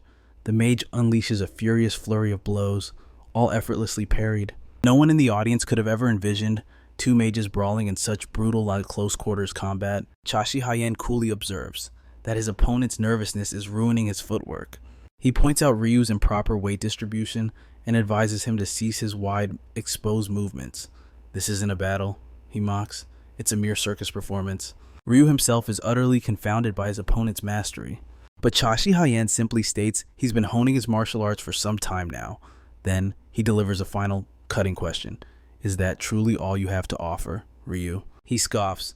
"You possess the ego of a dragon, yet the strength of a mere ant." But the mage, defiant, swears he will reduce our protagonist to ashes. In that critical moment, our hero creates crucial distance, and then, without cease, the infernal flames begin to surge. Ryu vows to win, even if it costs him his very being. "Behold," he roars, "the waltz of 10 fire dragons." 10 colossal flames surge forward simultaneously, yet the protagonist regards them with casual disinterest. Even so, he concedes, this attack will be a nuisance to handle. The fire dragons engulf nearly the entire arena, a searing wave of heat threatening to scorch the very stands. Legis observes, unmoving, but even her stoic demeanor cannot hide her shock. Not even this ultimate assault could pierce Ji-hye's impenetrable barrier. The protagonist sighs. "This is precisely why I dislike dealing with overly prideful individuals." He even complains about the uncomfortable heat. And then, one by one, the colossal dragons are effortlessly tossed aside, their furious flames dissipating into nothingness. Ji-hye issues a cold warning. Ryu should surrender now while he still has his life. The sheer pressure is suffocating. Even the announcer stammers, unable to comprehend that a human could possess such monstrous strength. Speculation runs wild. The announcer desperately tries to rationalize the impossible, theorizing that our hero must be wielding the terrifying power of gravity manipulation. But theories won't stop the pain. The mage crashes to his knees, crushed by an invisible mountain. The audience gasps in collective horror. Is this truly the power to command the Earth's gravity itself? If so, he stands before them not as a man, but as a god of physics. Ryu is helpless. Defenses mean nothing as a devastating blow buries itself deep into his stomach. The impact sends him flying like a rag doll across the arena, Dust hasn't even settled when Shashi Hyen coldly demands his next victim. In the VIP box, Park questions the lineup. His vice leader smirks, dropping the name of their ace, the Iron Knight, Choi Jeong. The guild leader doesn't hesitate. He issues the kill order, unleash the secret weapon immediately. It is the Twilight Lance, an artifact forged to guard their very realm. At last, the knight steps into the light, gripping the legendary Mage Slayer, Tuji, in his iron grasp. Legend says this warrior has never once bowed to magic. But against this rookie, the crowd holds its breath, hoping for a miracle against the odds. Our hero merely scoffs. He hopes those fancy titles carry real weight. Park watches with a predatory grin. Shashi Hyen may be confident, but the guild leader is certain that this time, the narrative changes. The bell rings. Choi wastes no time. Activating a massive buff that causes the air to scream, he charges like a bull. But our hero weaves through the assault with casual grace. Why the rush? Shashi Hyen taunts, his voice calm amidst the chaos. He summons crackling orbs of pure energy, launching a bombardment straight at the armored juggernaut. Boom! The arena disappears beneath a thick cloud of azure smoke and debris. But from the dust, a shadow emerges unscathed. Choi closes the gap in a heartbeat. Shashi Hyen is forced to retreat. This knight isn't just a tank, he's a speed demon with a thirst for blood. The ground is too dangerous, our hero takes to the skies, but Choi refuses to be left behind, using his lance as a pole vault. He launches himself upward like a missile. Shashi Hyen barely deploys a shield in time. The impact is catastrophic. The magical barrier shatters like glass, and Shashi Hyen is hammered back down to the earth with bone-breaking force. For the first time, surprise flickers in Shashi Hyen's eyes. It has been years since anyone managed to put him in the dirt. The knight lands heavy, ready for round 2. Dusting himself off, our hero sighs. If only he could unleash his true martial arts here. This little duel would be over in a heartbeat. He has to give credit where it's due. This guy can fight. But playtime is over. Shashi Hyen is ready to show everyone who truly owns this arena. The atmosphere warps. Immense gravity crushes down, buckling the knight's knees. Yet up in the stands, Park doesn't panic. He's smiling. Unbelievable tenacity. Choi plants his lance, muscles screaming as he defies the laws of physics inch by inch. He forces himself upright and begins to walk through the crushing pressure. Through gritted teeth, the knight roars a taunt. Gravity tricks aren't enough to stop me. He vows to crush the mage into paste, but Shashi Hyen just laughs. A cold, chilling sound. Who told you I was using gravity? With a flick of his wrist, reality inverts. Choi is violently dragged across the entire arena floor. The knight slams into the wall, armor shattering upon impact. Lee and the guild leader go dead silent. Park's smile vanishes. The commentators are stuttering, their minds unable to process the violence they just witnessed. That wasn't simple gravity. That was something else entirely. The crowd murmurs in confusion. What kind of monstrous power is this? Shashi Hyen looks down, genuinely impressed. The knight is broken, yet he still tries to rise. He decides to educate the dying man. This isn't gravity. It is the inversion of yin and yang, the absolute control over attraction and repulsion, fueled by limitless mana.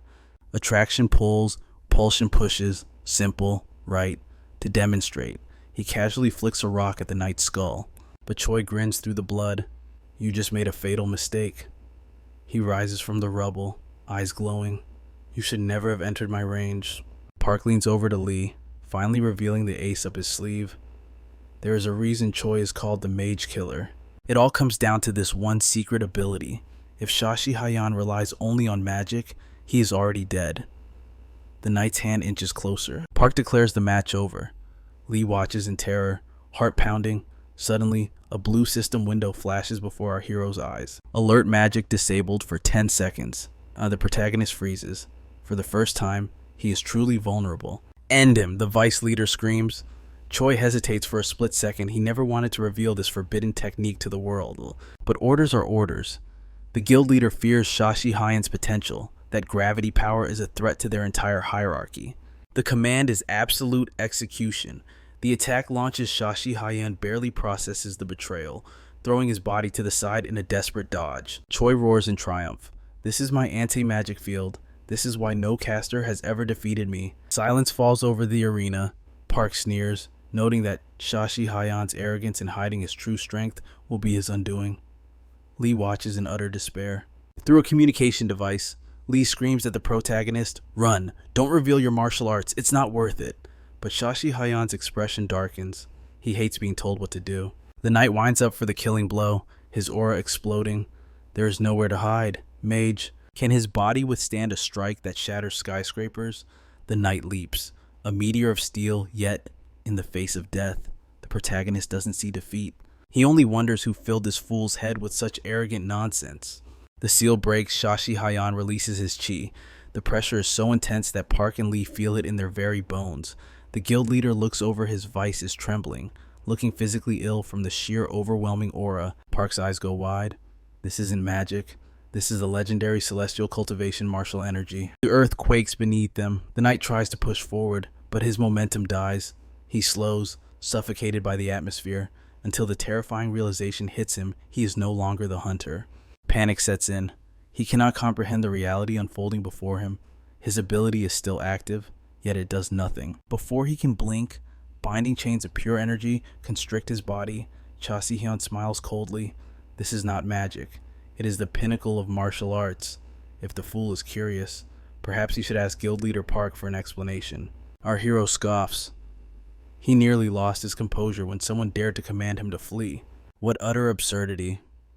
Still, he admits it is impressive that Choi can perceive the flow of energy. Behold the mental sword technique, a devastating level 40 power. However, this blade is not made of steel. It is a manifestation of sheer, unyielding willpower. At the peak of this power, a single thought can snuff out a life or cleave the heavens and earth asunder, but simply ending it here, that would be far too boring. The energy chains dissolve, but mercy is not on the menu today. Cha Si-hyun intends to etch a lesson into their very souls.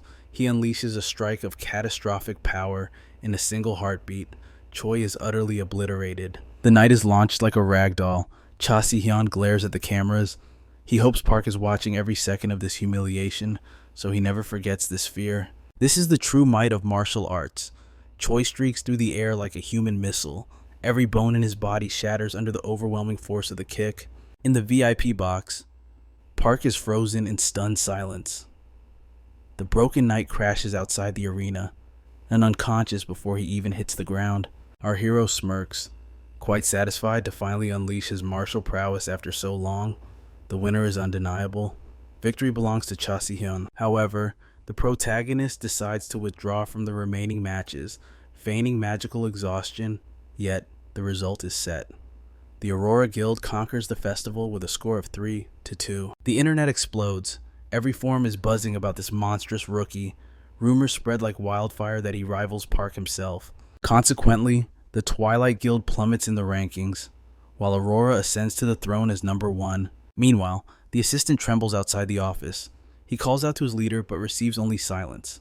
Inside, the room is demolished, a reflection of Park's shattered pride. He is not just shocked. He is paralyzed by terror and consumed by humiliation.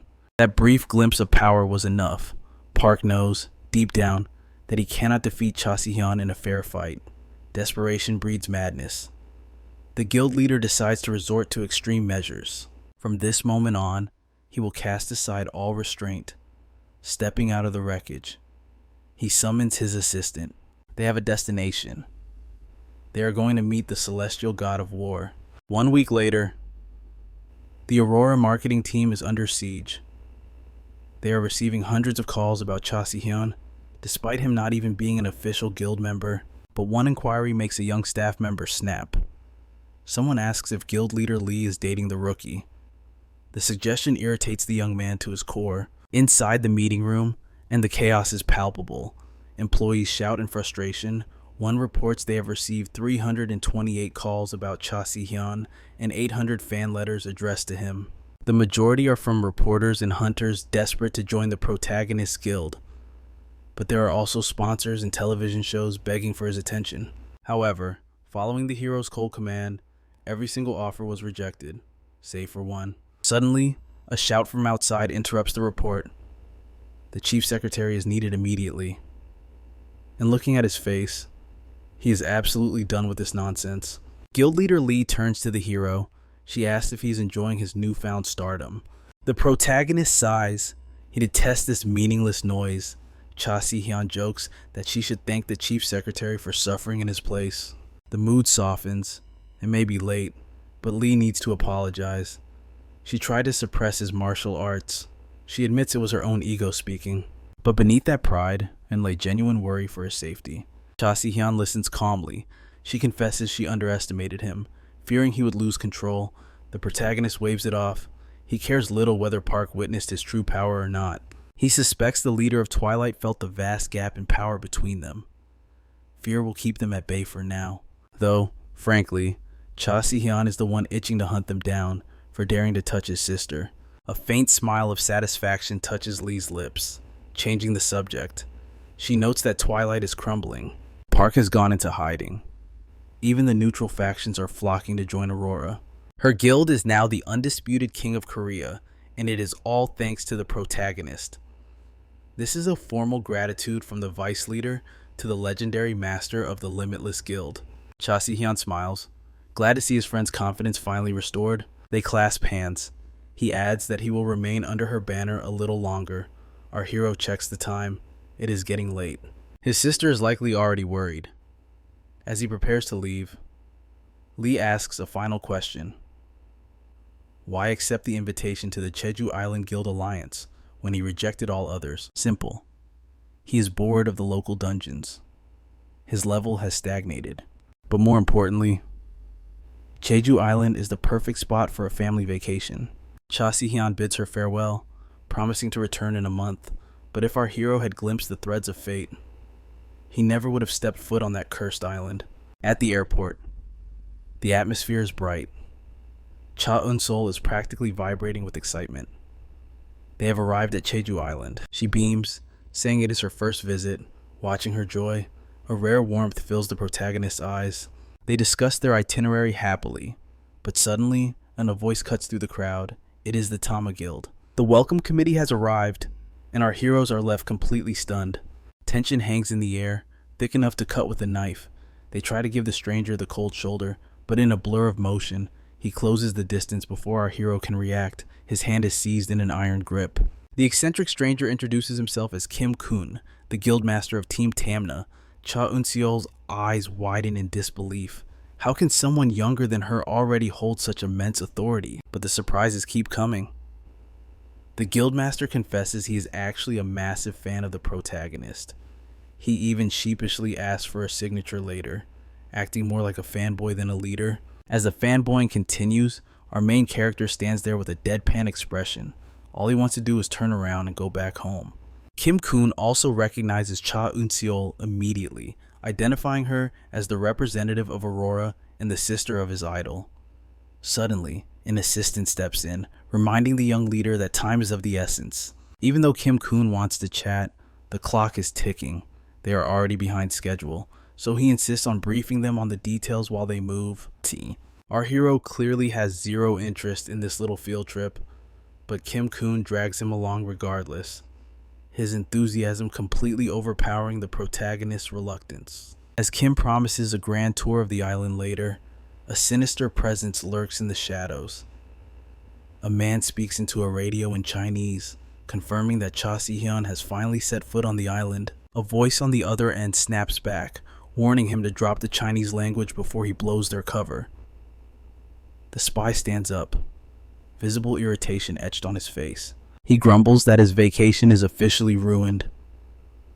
Turning to his men, he declares that playtime is over. The trap for Cha Si-hyun and the Jeju Island Guild has been set. Back with our group, a man with a smile brighter than the sun steps forward to greet the protagonists. This is Kim Hun, the other leader of Tamna, who welcomes them with open arms. He signals his nephew to bring out a special gift prepared specifically for their arrival.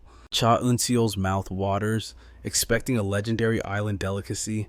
Kim Hun hypes it up, promising a flavor so intense they will never forget it as long as they live. With dramatic flair, the box is opened to reveal a single, fresh tangerine. The disappointment in the room is heavy enough to crush a planet.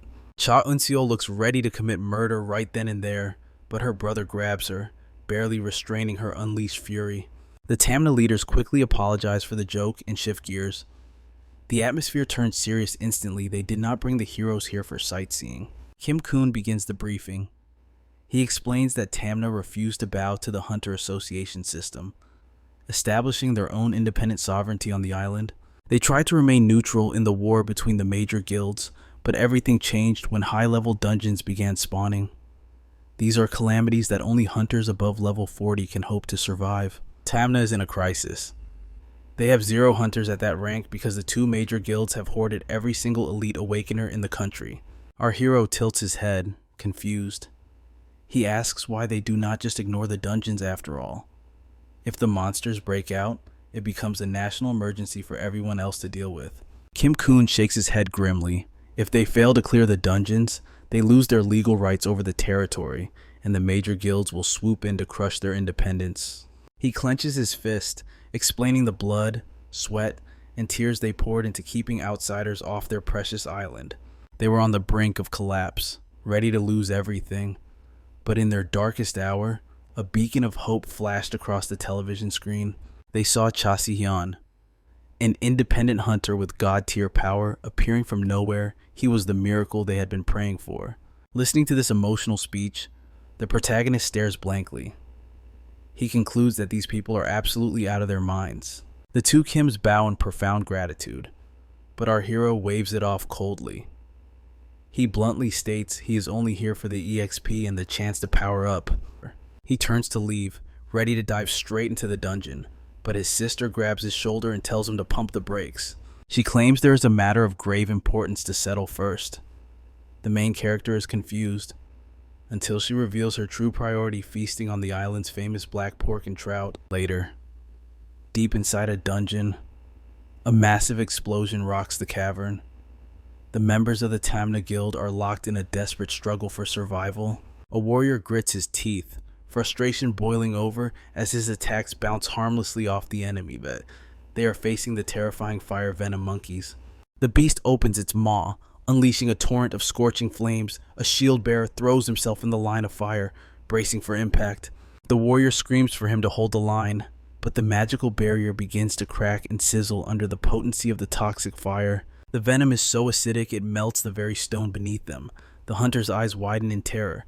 They never expected the monsters to possess this level of power. Even their strongest defenses are shattering like glass. As the battle drags on, their situation spirals from bad to catastrophic. Death seems inevitable for the duo. Suddenly, a bolt of pure energy thunders from the treetops, obliterating the monkeys in a single strike. Cha Si-hyun lands softly, scoffing at how ridiculous the monsters' names are. The saved warrior looks up at the hero as if he were a descending angel. Right on his heels is Kim-kun, echoing the thanks. Meanwhile, Cha Eun-seol is casually carrying the guild leader like a sack of potatoes, looking completely unbothered. Knowing that Cha Eun-seol is fuming, the young leader wisely decides to thank her profusely as well to avoid her wrath. Now that he has caught his breath, the boy decides it is time to prove his worth. Kim-kun barks orders to his hunters, and they snap to attention instantly. Both of them charge back into the fray. The guild leader watches in awe, praising the protagonist for weaving mage spells into his combat style so seamlessly. This display of power sparks curiosity in Cha Si-hyun. Kim-kun reveals his level is just over 40, which is already leagues ahead of Cha Eun-seol and most veterans. He notes that his subordinates are also on the verge of breaking the level 40 barrier, a result of their relentless, hellish training regimes. Since they are the sole protectors of Jeju Island, they have been forced to clear dungeons non-stop, skyrocketing their growth rates. Our hero's eyes narrow with interest at a specific move he just witnessed. Kim-kun explains with pride that it is a high-level teleportation skill. The leader admits it took years of blood and sweat to master, but Cha Si-hyun shrugs, remarking that it looks simple enough. Kim-kun's jaw hits the floor as he realizes his idol has copied his ultimate technique just by watching it once. Meanwhile, Cha Si-hyun realizes his gamble paid off. He made the absolute correct choice by dumping his points into the intuition stat. Because his foundation in martial arts was already perfect, he didn't waste a single point on physical attributes. Instead, he poured 53 points straight into intuition. This wasn't just luck, it was strategy. That massive stat boost allowed him to deconstruct the magical mechanics of the ability at a glance. Eager to test his theory, he decides to demonstrate immediately. He tells the group to watch closely, arrogance radiating off him as he prepares to warp space. But nothing happens. Silence stretches out uncomfortably. He realizes too late that Kim wasn't actually casting teleportation at that specific second. Swallowing his pride, he asks the boy for a demonstration. Deep in the forest, a group of monkeys is minding their own business, unaware that death has arrived. Suddenly, Kim warps into existence right beside them. He offers a polite hello, leaving the beasts utterly confused. And just as quickly, he says goodbye. The monkeys are instantly teleported high into the sky, gravity takes over, and the creatures are crushed upon impact. Cha Si-hyun nods. It is a ruthless but effective technique. Kim explains his method. He doesn't need to fight. He can wipe out entire squads simply by letting them fall from the heavens. His range is limited to 150 meters, but for most dungeon trash mobs, that is more than enough to secure a kill. Furthermore, the rules are absolute. He can teleport anything in his line of sight, provided the destination space is empty and the object is within his weight limit. Kim says he only showed off because the protagonist asked, but before the sentence leaves his lips, Cha Si-hyun vanishes into thin air right before his eyes. The protagonist reappears, nonchalant.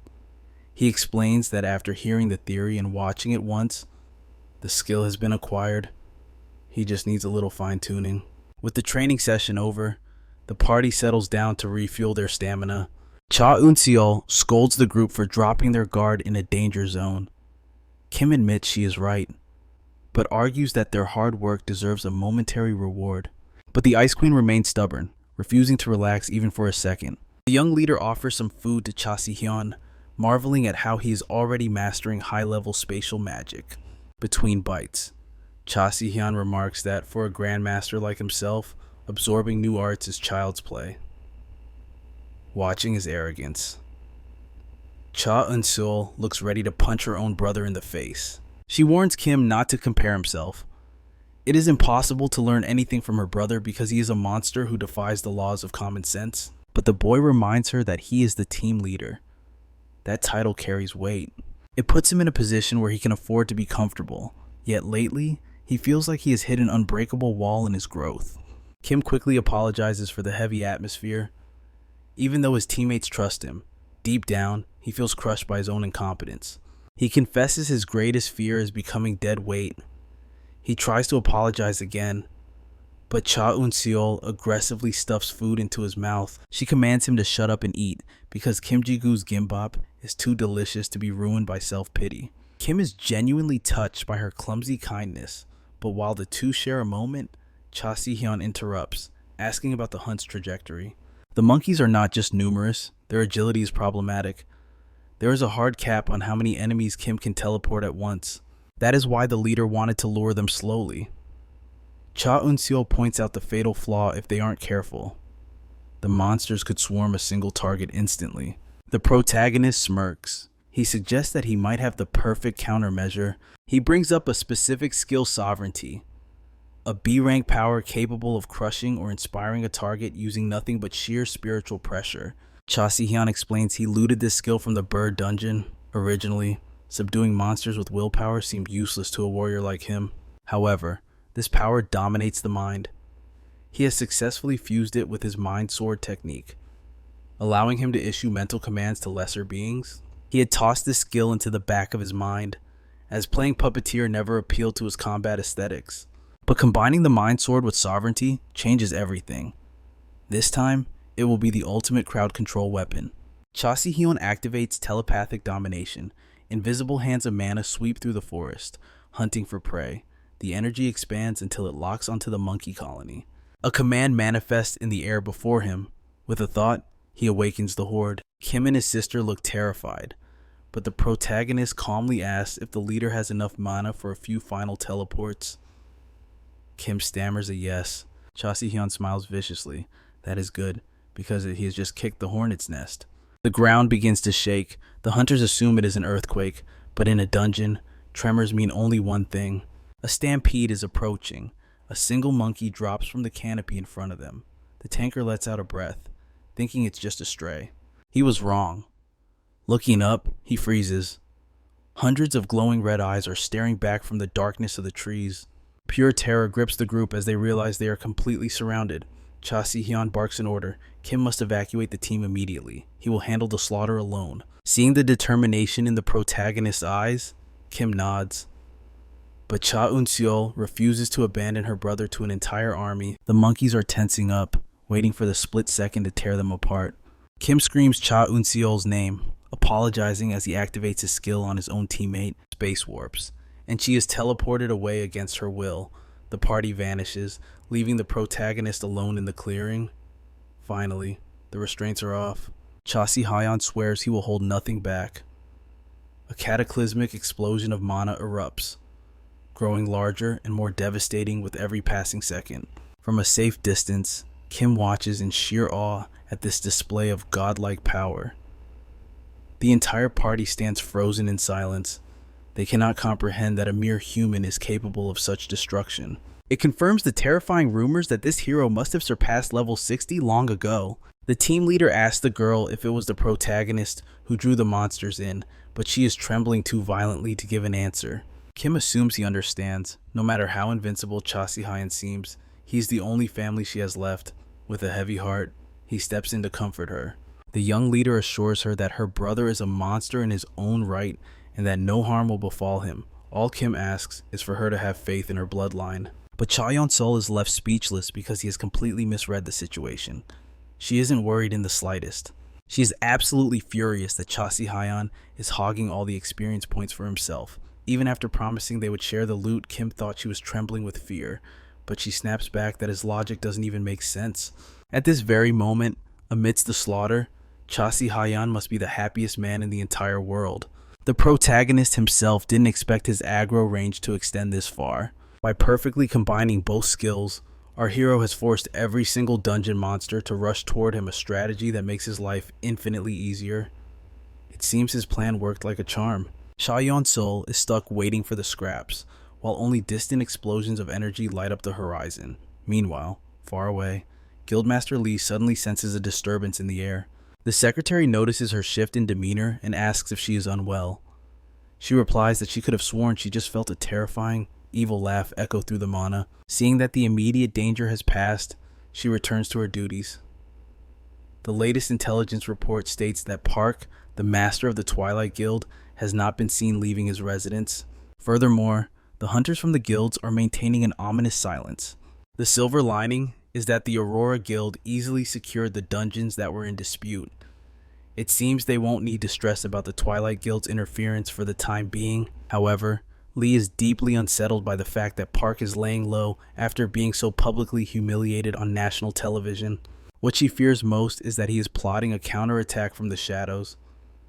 But according to her secretary, a far more pressing threat has emerged. Lee is visibly shocked as she reads the briefing.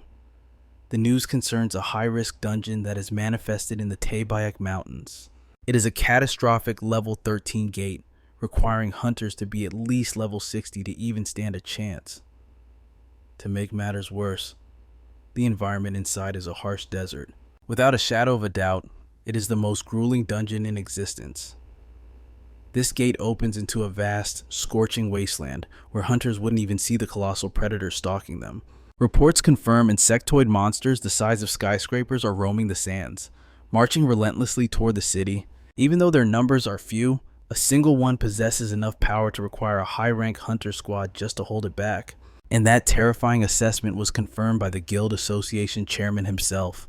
Lee remarks that it seems the guild leader, the director, and she herself will need to form an elite strike team just to contain this threat. Naturally, her thoughts drift to one specific person. At desperate times like this, she wishes he were by her side. But Lee was zoning out so hard that the secretary has to call her name repeatedly to snap her back to reality. He looks at his vice guild leader with concern, suggesting that if she is unwell, perhaps she should retire for the day. Flustered, she accidentally knocks over her tea, shattering the cup against the floor. Her secretary quickly rushes to clean up the shards. As she stares at the mess, she wonders if she's losing her mind. More importantly, she wonders when Cha Si-hyun will return. It has already been 15 days since they entered the Jeju dungeon. Back in the dungeon, the warrior is caught off guard by an ambush launching from within the thick smoke. The beast lunges to tear him apart, but a single, precise strike resolves the situation in a heartbeat. The protagonist is using his skills to lure the monsters in waves, letting the party take turns slaughtering them. Cha Yeon-sil argues with Kim, offended that he still treats her like a fragile child. The Hunter evolution system distributes experience points strictly according to the damage output a person deals to the creature. The optimal strategy would be for our hero to sit back, but it is difficult to watch when the group's main tank is running away in terror.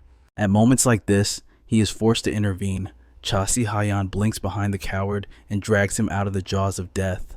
The tank tearfully thanks him for saving his life, and witnessing this pathetic display, our hero wonders if the system has a stat for courage that he can level up. Kim wisely chooses to ignore the scolding he's receiving from the feisty girl. Aside from the drama, Cha Si-hyeon has unlocked the teleportation skill. Although everyone is stunned by the ability, he sighs, as this wasn't the skill tree he intended to pursue. Cha Yeon-sil says she finally understands the appeal. Jeju Island's famous specialties aren't the trout or the tangerines. She declares that this island has magnificent dungeons for power leveling, despite only gaining 3 levels to reach level 38. Kim agrees that their growth rate has been exponential. Cha Si-hyeon had been worried that his little sister would find the constant grinding boring, but apparently, for hunters, clearing dungeons counts as a luxury vacation. The boy announces that their next mission is a direct request from the Samato Guild. The target monsters there are mutated bats with the heads of wolves. Upon hearing this description, our hero visibly stiffens with discomfort. Yena asks what kind of terrain awaits them inside. Kim confirms it is a dark, enclosed cave. No one else notices, but the protagonist's expression darkens with unease. The young leader adds that the group requesting this mission has one specific condition: they only want Cha Si-hyeon to participate.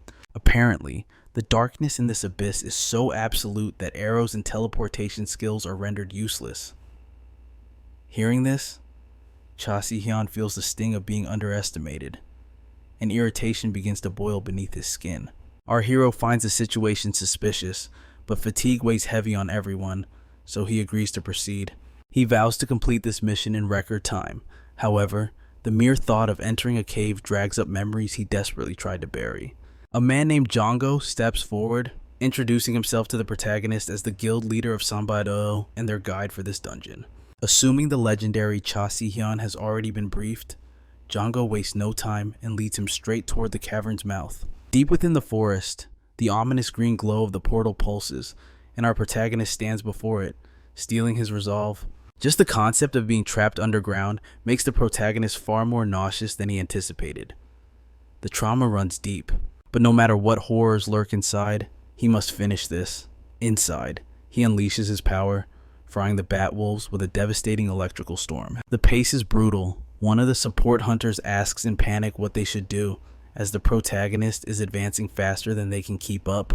Cha Si-hyeon declares he is already done with this sector. Jongo marvels at the display, admitting the hero is even more monstrously powerful than the rumors suggested. The guide insists they must follow the trail to the unexplored zone. Hearing this, the protagonist decides to kick his speed into an even higher gear.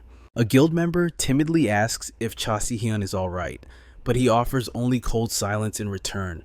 Internally, however, the pressure is mounting. Even after all this time, the terrifying memories of his past remain as vivid as ever.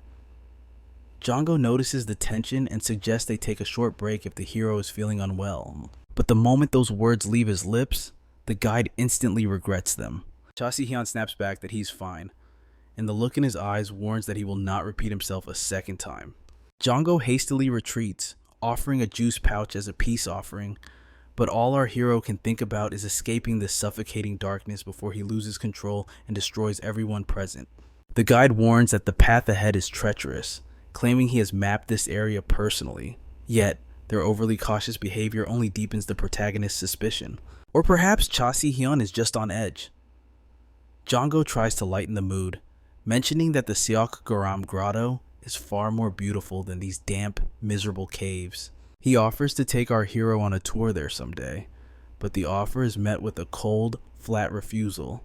Si-hyeon demands to know the distance to the objective, but in that split second, his survival instincts scream in alarm. Above them, a magic circle flares to life on the ceiling. The protagonist instantly recognizes the mana signature. It is an illusory maze trap. It is not physically fatal, But once ensnared, a victim loses all sense of direction, trapped in a loop of confusion. The others are already succumbing to the spell, but looking closer, Si-hyun notices the flow of mana is deliberately guiding the group toward a specific location. This is a voice trap designed to lure them in. But the question remains, who is the puppeteer behind this voice? Whatever waits ahead, Cha Si-hyun refuses to deal with otherworldly phenomena while trapped in this claustrophobic cave. The protagonist takes a steadying breath, suppressing his rage, and decides to walk into the trap willingly. Our hero will hunt down whoever dares to play games with him. Meanwhile, in the scorching heat of the desert dungeon, sand monsters are wreaking havoc. A commander shouts for the raid team to focus. The party leader casts a massive buff spell, strengthening the team just as the monster dives back beneath the shifting sands. One hunter foolishly thinks the beast is retreating, but the leader sees the truth. The sand explodes as the monster resurfaces for a devastating strike. The leader bellows for everyone to brace themselves. He intends to seize this moment, ensuring the beast has no room to escape. With a roar of exertion, the leader grapples the giant worm, holding it in place. He signals the attack. Now is the moment for the vice leader to shine. With a flash of steel, she descends. Her twin blades slice through the air, finishing off the monster in a spray of gore. Lee and her team have secured the victory. The guild leader beams with triumph, boasting that with the two of them united, clearing this dungeon will be child's play. But Lee shoots him down, reminding him that they have only killed 3 monsters and the rest of the guild is already completely exhausted. Undeterred, the leader teases her, suggesting she is only grumpy because she wishes she was spending time with her rumored boyfriend, Cha Si-hyun. He immediately realizes his mistake as she delivers a sharp, painful jab to his side, demanding he stop with the ridiculous jokes. Changing the subject to business, Lee asks why the other elite members failed to show up. Their presence would have made this raid significantly easier. The leader sighs, explaining that both of them had prior appointments they absolutely could not miss. The scene shifts to 2 men standing guard near the Earth Dungeon portal. Both claim they had urgent business. The guards are idly chatting, gossiping about witnessing Cha Si-hyun's legendary duel at the Solar Festival. Suddenly, the secretary appears, scolding them sharply for treating their security duties so lightly. The guards whine that there is nothing to do, claiming they were just grabbing a quick snack during the downtime. But the secretary's eyes narrow behind her glasses. Even if the criminal group Twilight has been quiet, letting their guard down is a fatal mistake. A battle could erupt at any second. As if summoned by her words, a burst of chaotic energy tears through the woods. A sphere of mana crashes down and detonates with massive force. The secretary realizes instantly this was a magical arrow, but this dungeon's location was supposed to be a closely guarded secret. A menacing shadow emerges from the smoke. There is confusion about whether it is Twilight. But the truth is far worse. Director Yoon of the Aurora Guild has arrived. He claims this is a shadow raid launched by a rival guild. The secretary's face goes pale, terror seizing him at the mere thought. He considers rushing into the dungeon to warn the guildmaster. But then, a cold realization freezes him in his tracks. There is no way the director could know their coordinates. He explicitly stated he had urgent business elsewhere. But tragically, the realization comes too late. Yoon reveals his true colors, declaring his dark mission nearly complete. The traitor coolly answers his phone amidst the impending chaos. Director Kwan is joining the hunt, and every trap has been laid with perfection. And the voice on the other end, it is none other than the mastermind himself, Park. As Park descends upon the scene, the traitorous hunters bow in reverence. A twisted smile forms on his lips as he surveys the destruction they have wrought. He commends the bowing directors for their loyalty. In his eyes, Guildmaster Lee is foolishly naive, never suspecting the Viper's nesting in her own guild. The rot runs deep. These men sold their souls long ago, all the way back during the Solar Festival. Park tramples over the corpses as if they are mere trash. His mind drifts back 7 years, to the days when his legend was just beginning. Memories of the past surface. A time when Lee was surrounded by friends, her face glowing with the happiness she has since lost. But Park's voice cuts through the nostalgia. To him, those bonds were nothing but chains dragging them down into mediocrity. He believes Lee has forgotten her true purpose. In this merciless world, power is the only truth, yet she remains stagnant. He speaks of the jade of the celestial god of war, an artifact so potent, it could elevate their martial arts to the realm of the divine. If they pledged themselves to that god, They could rule the world, but Lee silences his ambition with a sharp rebuke. Earth is not the murim, she declares. Here, they are not hunted dogs. They do not need to drown themselves in blood for power. She finds peace in companionship. She begs him to leave the nightmares of the martial world behind. As she walks away with her friends, Park is left in the cold shadows. He thought she, of all people, would understand the hell they survived together. Because of those weaklings, he was forced to remain a mere extra in his own story. Back in the present, Park cleaves a monster in two. The beast is fragile as paper to him. Suddenly, a scream pierces the air. One of the friends has fallen to such a pathetic creature. Desperate pleas ring out, begging Park to carry the wounded girl to safety. The boy cries out, confusion twisting his face. He cannot understand why their strongest ally stands still, cold as a statue. But Park is lost in a dark revelation. No matter how much he bleeds for them, she never sees his worth. She has become soft, forgetting the cruel despair of the murim. The source of her weakness is these parasites. To save her, he must burn everything she holds dear. It is the only way to awaken her true self. He resolves to liberate her by slaughtering every single one of her weak friends. Park stands before the portal, his aura radiating a chilling emptiness. Even his fellow traitors tremble at his detached demeanor. Suddenly, the vice leader emerges. Guard the entrance, he commands. Any rat from the Aurora Guild must be exterminated on sight. Park senses flare. I can feel him, he murmurs. Cha Shi-hyun is near. The chaos on the island is proceeding perfectly. The vice leader grins maliciously. Galen has already made his move. No prey escapes our web. He tries to share the latest report, but Park silences him. He cares for only one detail. Inside the dungeon, I will be the one to end Lee's life. The vice leader hesitates, sensing the malice, but quickly agrees to the terms of their dark contract. He knows he stands no chance against her personally. Park's eyes flash. It is time. Let the hunt begin. Two S-class hunters, and their prey is the Aurora Guild. Meanwhile, Cha Shi-hyun navigates the labyrinth, sensing something is amiss. The trail leads to a dead end. Even his guides whisper nervously, realizing the trap has gone off script. But nothing escapes the protagonist's ears. Cha Shi-hyun corners them, his voice low and dangerous. Speak. What are you hiding? The grunt tries to feign ignorance. Out of patience, our hero crushes the man's face in his iron grip. My mercy has run dry, he hisses. If you wish to leave this cave alive, start talking. Suddenly, the companion freezes, eyes locked on the wall. Even Cha Shi-hyun falls silent at the discovery. A disembodied voice cackles through the darkness. My. You arrived sooner than expected, hero. What an honor to finally meet you. Attached to the cavern wall is a bomb, ticking down towards destruction. Cha Shi-hyun stares, momentarily stunned by the sheer audacity.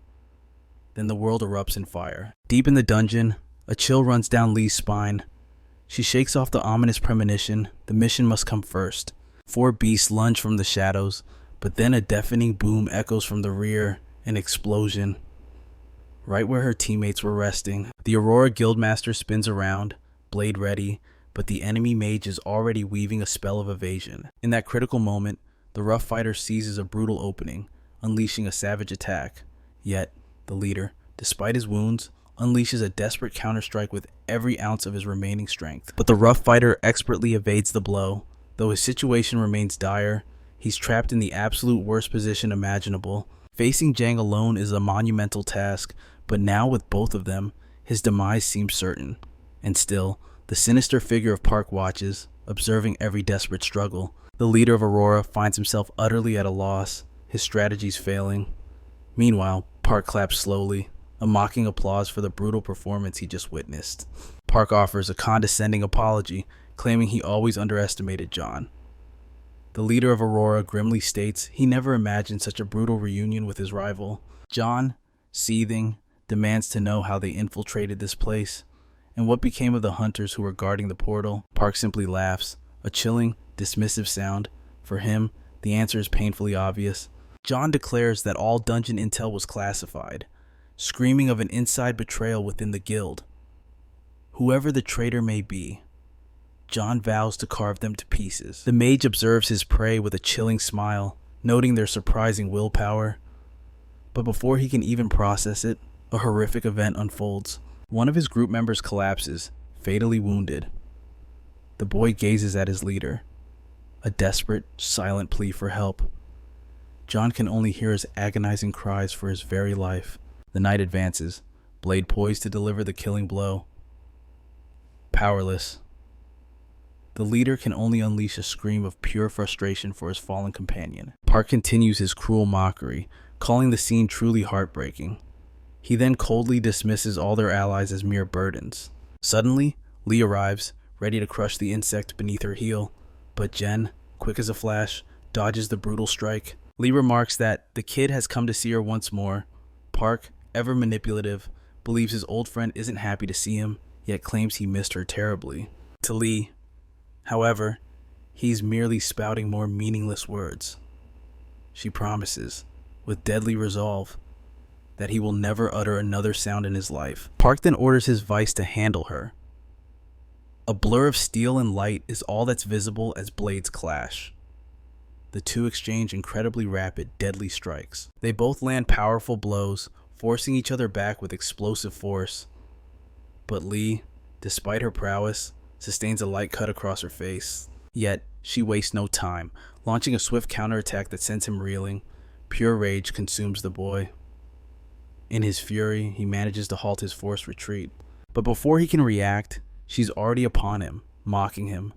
"You're just a brat," she sneers, "who doesn't even know how to hold a knife." He swiftly switches blades between his hands, but his desperate slash misses completely. Still, she scoffs, calling him reckless. Lee, however, recognizes his extreme aggression, knowing she must tread carefully. All the while, her eyes never leave her struggling group. The leader is completely surrounded, yet still fights with valiant bravery. Lee believes he can endure for a brief time, but she understands the true peril lies elsewhere. Her gaze fixes on the great boss, who offers a chilling wave. She knows, deep in her gut, he's orchestrating something truly sinister. Park casually remarks that his friend has become far stronger than he ever anticipated. He muses that the situation on Lee Island must be nearing its conclusion. The leader of Twilight, with dark anticipation, hopes Chashi Hyen has already turned into fertilizer. A blinding light erupts from beneath the fallen rocks. Then, a thunderous explosion rips through the air. The protagonist rises from the rubble, his eyes burning with an infernal desire for retribution. Miraculously, the others who were with our heroes also seem to have survived the blast. Yet, even they are utterly bewildered, unable to comprehend what just transpired. That's when he spots Chashi Hyen, who looks far from pleased. Not only is he stuck in this oppressive cave, but he was actually forced to use his intellect. All of this, thanks to a single, infuriating bomb. The man, trying desperately to smooth things over, asks if our hero is injured. He even dares to feign ignorance, pretending he knows nothing of the unfolding chaos. A mistake he will profoundly regret. Suddenly, the man begins to float unnaturally, then is violently dropped. The protagonist, impatient and furious, wants answers now. He demands to know exactly what is happening. It's undeniably clear now this was a meticulously planned trap, laid long ago. They had better stop believing Chashi Hyen is any kind of fool. Little by little, an overwhelming terror seizes the man until he breaks down, weeping. He insists he knows nothing, claiming they too were caught in the explosion. Out of all patience, our hero decides to unleash his formidable control ability. This marks the first time he's wielded such power on a human mind. And if their psyche shatters, it will be entirely their own undoing. An ominous shadow begins to creep over the man's terrified head. The truth spills forth: they were always covertly funded by Twilight. Their mission to ensure the island fell under their absolute control. Then, one fateful day, an arrogant man approached them. The same man introduced himself as Park's younger brother. All they knew for certain was that he was a formidable Chinese hunter. But it was abundantly clear this man was the genuine article, a force to be reckoned with. They were simply executing Gao's precise orders. Their sole objective: deliver Chashi Hyen to a designated location. Our hero realizes that signals don't penetrate from outside the dungeon. meaning this insidious figure is still lurking within the cave. The protagonist attempts to sense his presence, but finds nothing. Could he have already vanished? This mystery has become a massive headache for our hero. He sharply tells one of the men to step aside, warning him he's once again in the line of fire. He orders the kid to move forcefully. An explosive blast of raw energy erupts from his hand, slamming into the pile of rocks, causing a devastating explosion. A new tunnel is carved into the solid rock wall. The survivors, relieved, are simply happy to finally go home and take a shower. But Cha Shi-hye vehemently disagrees with such a simple exit. He never leaves loose ends. The protagonist then makes the entire cavern glow with his immense, surging energy. The massive stones seal the entrance once more. Desperate pleas for mercy echo in the darkness. But Cha Shi-hye turns his back without a shred of pity. In this world, it is every man for himself. Now that Twilla's treachery is exposed, he can unleash his full power, meanwhile, across the scorching desert. Lee finds herself cornered in a deadly predicament. Her opponent unleashes the shadow clone technique, pressing the attack. Jen sneers, telling her to wipe the blood from her lips. In response, she unleashes the legendary shadow dance. He attempts to confuse her with cheap tricks and feints. He thinks he has the upper hand. But Lee scoffs at his pathetic display.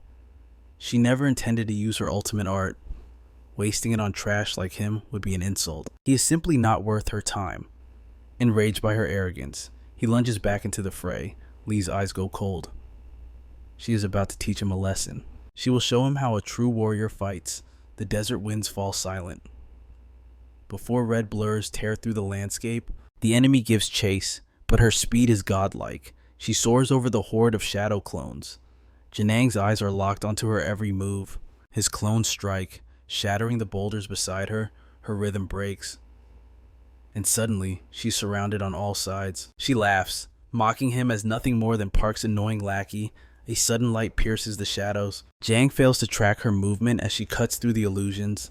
But then, she senses a shift in the air. Lee turns just as he closes the distance. He unleashes a secret technique. A lethal poisonous strike. Even Lee is caught off guard. She leaps back to create distance. But the poison is potent. One touch corrodes her blade instantly. She lands, steadying herself on the shifting sands. She realizes the danger now. One mistake means death. Lee discards her ruined weapon. The vice leader sneers. He changed his style just for her. He used to wield dual blades, mimicking her. Jen claims he owes it all to her guidance. She was the one who taught him the path to becoming the ultimate assassin. Lee scans the area. She must find the real body. Masking her concern, she claims to have no memory of teaching him. Jang takes the insult personally. He vows to refresh her memory by forcing out the shadow dance. Lee sighs. His rambling is becoming tiresome. She repeats her warning. He is far too weak to witness that technique. The truth is, she is saving her strength for Park. Jen boils with indignation. Suddenly, a clone strikes from her blind spot. Memories flood back. She used to look down on this kid, a crybaby raised by Park, who copied her every move. Jen was terrified back then. The sole survivor of her wrath. It seems he was born solely to annoy her. She closes in, pressing a blade against his throat. She whispers the secret of an assassin's true power. To strike with absolute conviction from the heart, but just then, enemy reinforcements arrive. Lee withdraws, bored by the encounter, but she leaves him with parting words. Jen is not built for this blood-stained life. She tells him to quit, dismissing him as a cheap knockoff. Jen screams that after that humiliation, he discarded her techniques and rebuilt himself from nothing, all to surpass her. He once idolized her, but admiration turned to obsession, and she was right. That obsession made him the world's deadliest assassin. But then, the world begins to warp around him. Jen freezes, horrified by the truth. By. Lee materializes behind him. In the end, he still danced in the palm of her hand. He should have heeded her advice to quit. Jen realizes too late. She used a shadow clone against him. Lee delivers her final lesson. A predator only reveals its claws when it is time to kill. With his last breath, He screams Lee Ji-hye's name. That is his end. He lived as a copy and died as a fool. As the dust settles, a voice rings out. The voice praises the vice leader's effort. Lee smirks. The main attraction has finally arrived. The wretch she yearns to slaughter. Park asks how she enjoyed his little welcome party. Lee promises him a violent death, but he only smiles. Park draws his blade. That is exactly what he wanted. A vortex of killing intent swirls around them. At last, Lee invokes the true shadow dance. Elsewhere, a phone rings out, going straight to voicemail. The protagonist cannot warn her of the trap. Suddenly, a cold voice declares that he will never reach Lee. Our hero finds himself surrounded by elite hunters. The stranger explains the grim reality. The vice leader is trapped within a dungeon, cut off from the outside world. With a sinister smile, the mastermind speaks. He asks if the hero enjoys the scenery. Noting its resemblance to the murim world, he asks if Cha agrees. Cha Shi-hyeon demands to know how he found Lee. The enemy taunts him. Perhaps he will share the secret if asked politely. The hunter mocks our hero, confirming he is an enemy, but words are useless now. Only strength matters. Sensing Cha Shi-hyeon's exploding energy, the man trembles with excitement. Martial resonance vibrates through the air, but the enemy has a trap of his own. A massive formation seal ignites upon the ground. The protagonist instantly analyzes the geometry. It resembles a murim formation, yet the mana flow is alien, a twisted fusion of martial arts and dark sorcery. The celestial golden seal formation activates with a deafening hum, taking the signal. The ambushers lunge forward like starving wolves. Cha Shi-hyun scoffs at the cheap parlor trick, but a sudden heaviness anchors his limbs. Something is wrong. The first blade descends before he can react. Gravity seems to crush him. He throws a punch, but for the first time, a mere hunter catches his fist. His pathways are clogged. He cannot draw upon his eternal energy. Sensing blood, 2 more assassins dart in for the kill. He summons a chi shield, but the impact shatters it instantly. The vibration rattles his very bones. These auras, they reek of the murim world. Gaolin cackles maniacally, relishing the confusion painted on the Sword Emperor's face. This seal doesn't just bind you. The formation siphons the target's vitality, feeding it directly into the veins of Gao's subordinates. The mightier the prey, the stronger the hunters become. Your own godlike power is now the fuel for your demise. But Cha Shi-hyun merely sighs, annoyed by the villain's monologue. He beckons with a single finger. Are you done barking? Come. He decides to teach them a lesson. They will remember the terror attached to the name Sword Emperor. A true array formation warps space itself, creating a pocket dimension ruled by the elements and the caster's will. Legends speak of strategists who could summon typhoons and lightning, wiping out thousands with a single diagram. Gua worshipped that power. In the murim world, he abandoned the sword to master formations, believing himself to be a god within his domain, or so he thought. A blade slices down but cuts only empty air. The protagonist fades like a mirage. He reappears instantly behind them. Cha Shi-hyun has already dissected the formation's code. The golden seal draws its power from the metal element. 2 more attackers lunge, phasing right through his afterimage. Patience, he whispers. The show is just starting. Gao's eyes widen. His men are frozen. A pressure point technique impossible. No martial arts should work inside the suppression field. Cha Shi-hyun steps forward to clarify. I asked if you were demonic cult dogs, he says coldly, but your lackeys are clueless. That is because they are not returnees from Murim. Their swordsmanship is pathetic. Furthermore, there is not a drop of celestial cultivation energy flowing through their meridians. Gao grits his teeth at being analyzed so easily. Fine, you're right. They were never in the other world. I built them from scratch. The protagonist smirks. A grandmaster like me could achieve that naturally, but you used forbidden sorcery. Only dark magic could bridge that gap. But to the Sword Emperor, whether it is cult magic or martial arts makes no difference. It is all trash before absolute power. Gao sneers, revealing his method. I plucked filth from the streets, beggars nobody would miss. I forged them into weapons. It becomes clear Gao used living human sacrifices to power this cursed circle. A cold light enters Cha Shi-hyun's eyes. Good. That is exactly the depravity I expect from the demonic cult. The atmosphere shifts heavily, rattling Gao to his core. Cha cracks his neck. I never get tired of crushing trash like you. The hunt begins, terrified. Gao screams, kill him now. His puppets jerk into motion, fueled by desperation. They blaze with stolen aura. You feel bold, the hero notes, because you are borrowing my internal power. He takes a single step and the world inverts. The golden array instantly turns a scorching blue. Gao freezes. What did you do? Screams tear through the air. The hunters ignite as if bathed in napalm. Fire melts metal, the fundamental law of the elements. Your formation was built on a metal foundation. The hero explains calmly amidst the burning chaos. So, I rewrote it to fire. Gao's mind shatters. How? Oh, this Cha shrugs. I studied array formations as a boring pastime back in Murim. The villain falls to his knees. He dedicated his entire existence to this art. Yet for the Sword Emperor, it was merely a game. The difference in talent is an uncrossable wall. Geniuses are good at everything, Cha states coldly. Now, die. The blue formation reverses the flow, draining Gao's own chi. He sacrificed lives for power, and now his life is the price. But before the wretch expires, Cha grabs him. Speak, where is Lee Ji-hye? Meanwhile, Park stares at the woman before him.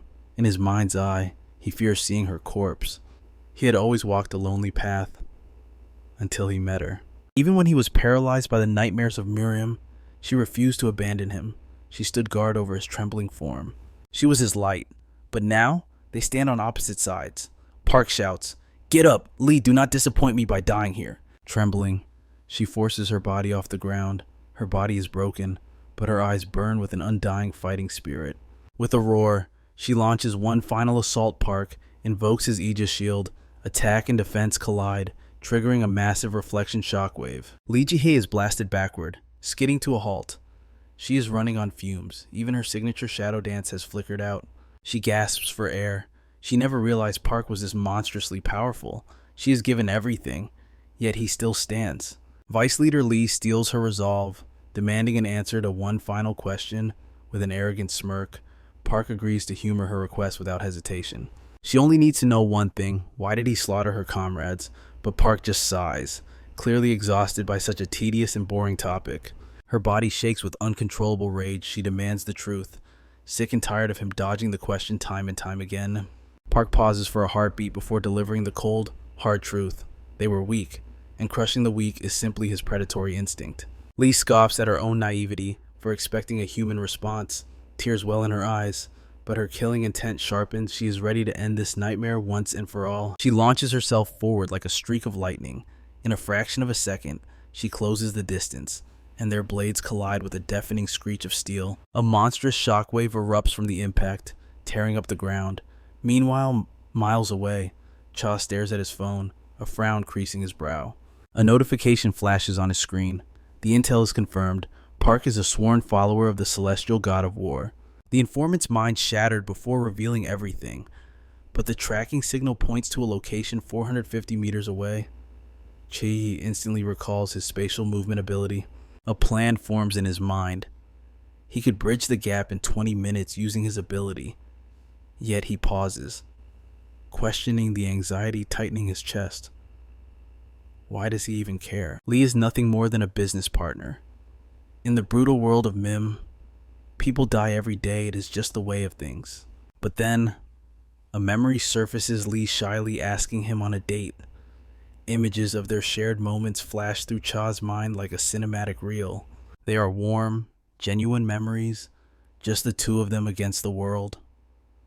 A dry chuckle escapes his lips as the realization hits him. Has he gone mad? He was certain that the only things he cared about in this life were himself and his little sister. He hadn't realized until now that his heart had made room for one more person. Cha bursts forward, praying she can hold on until he gets there.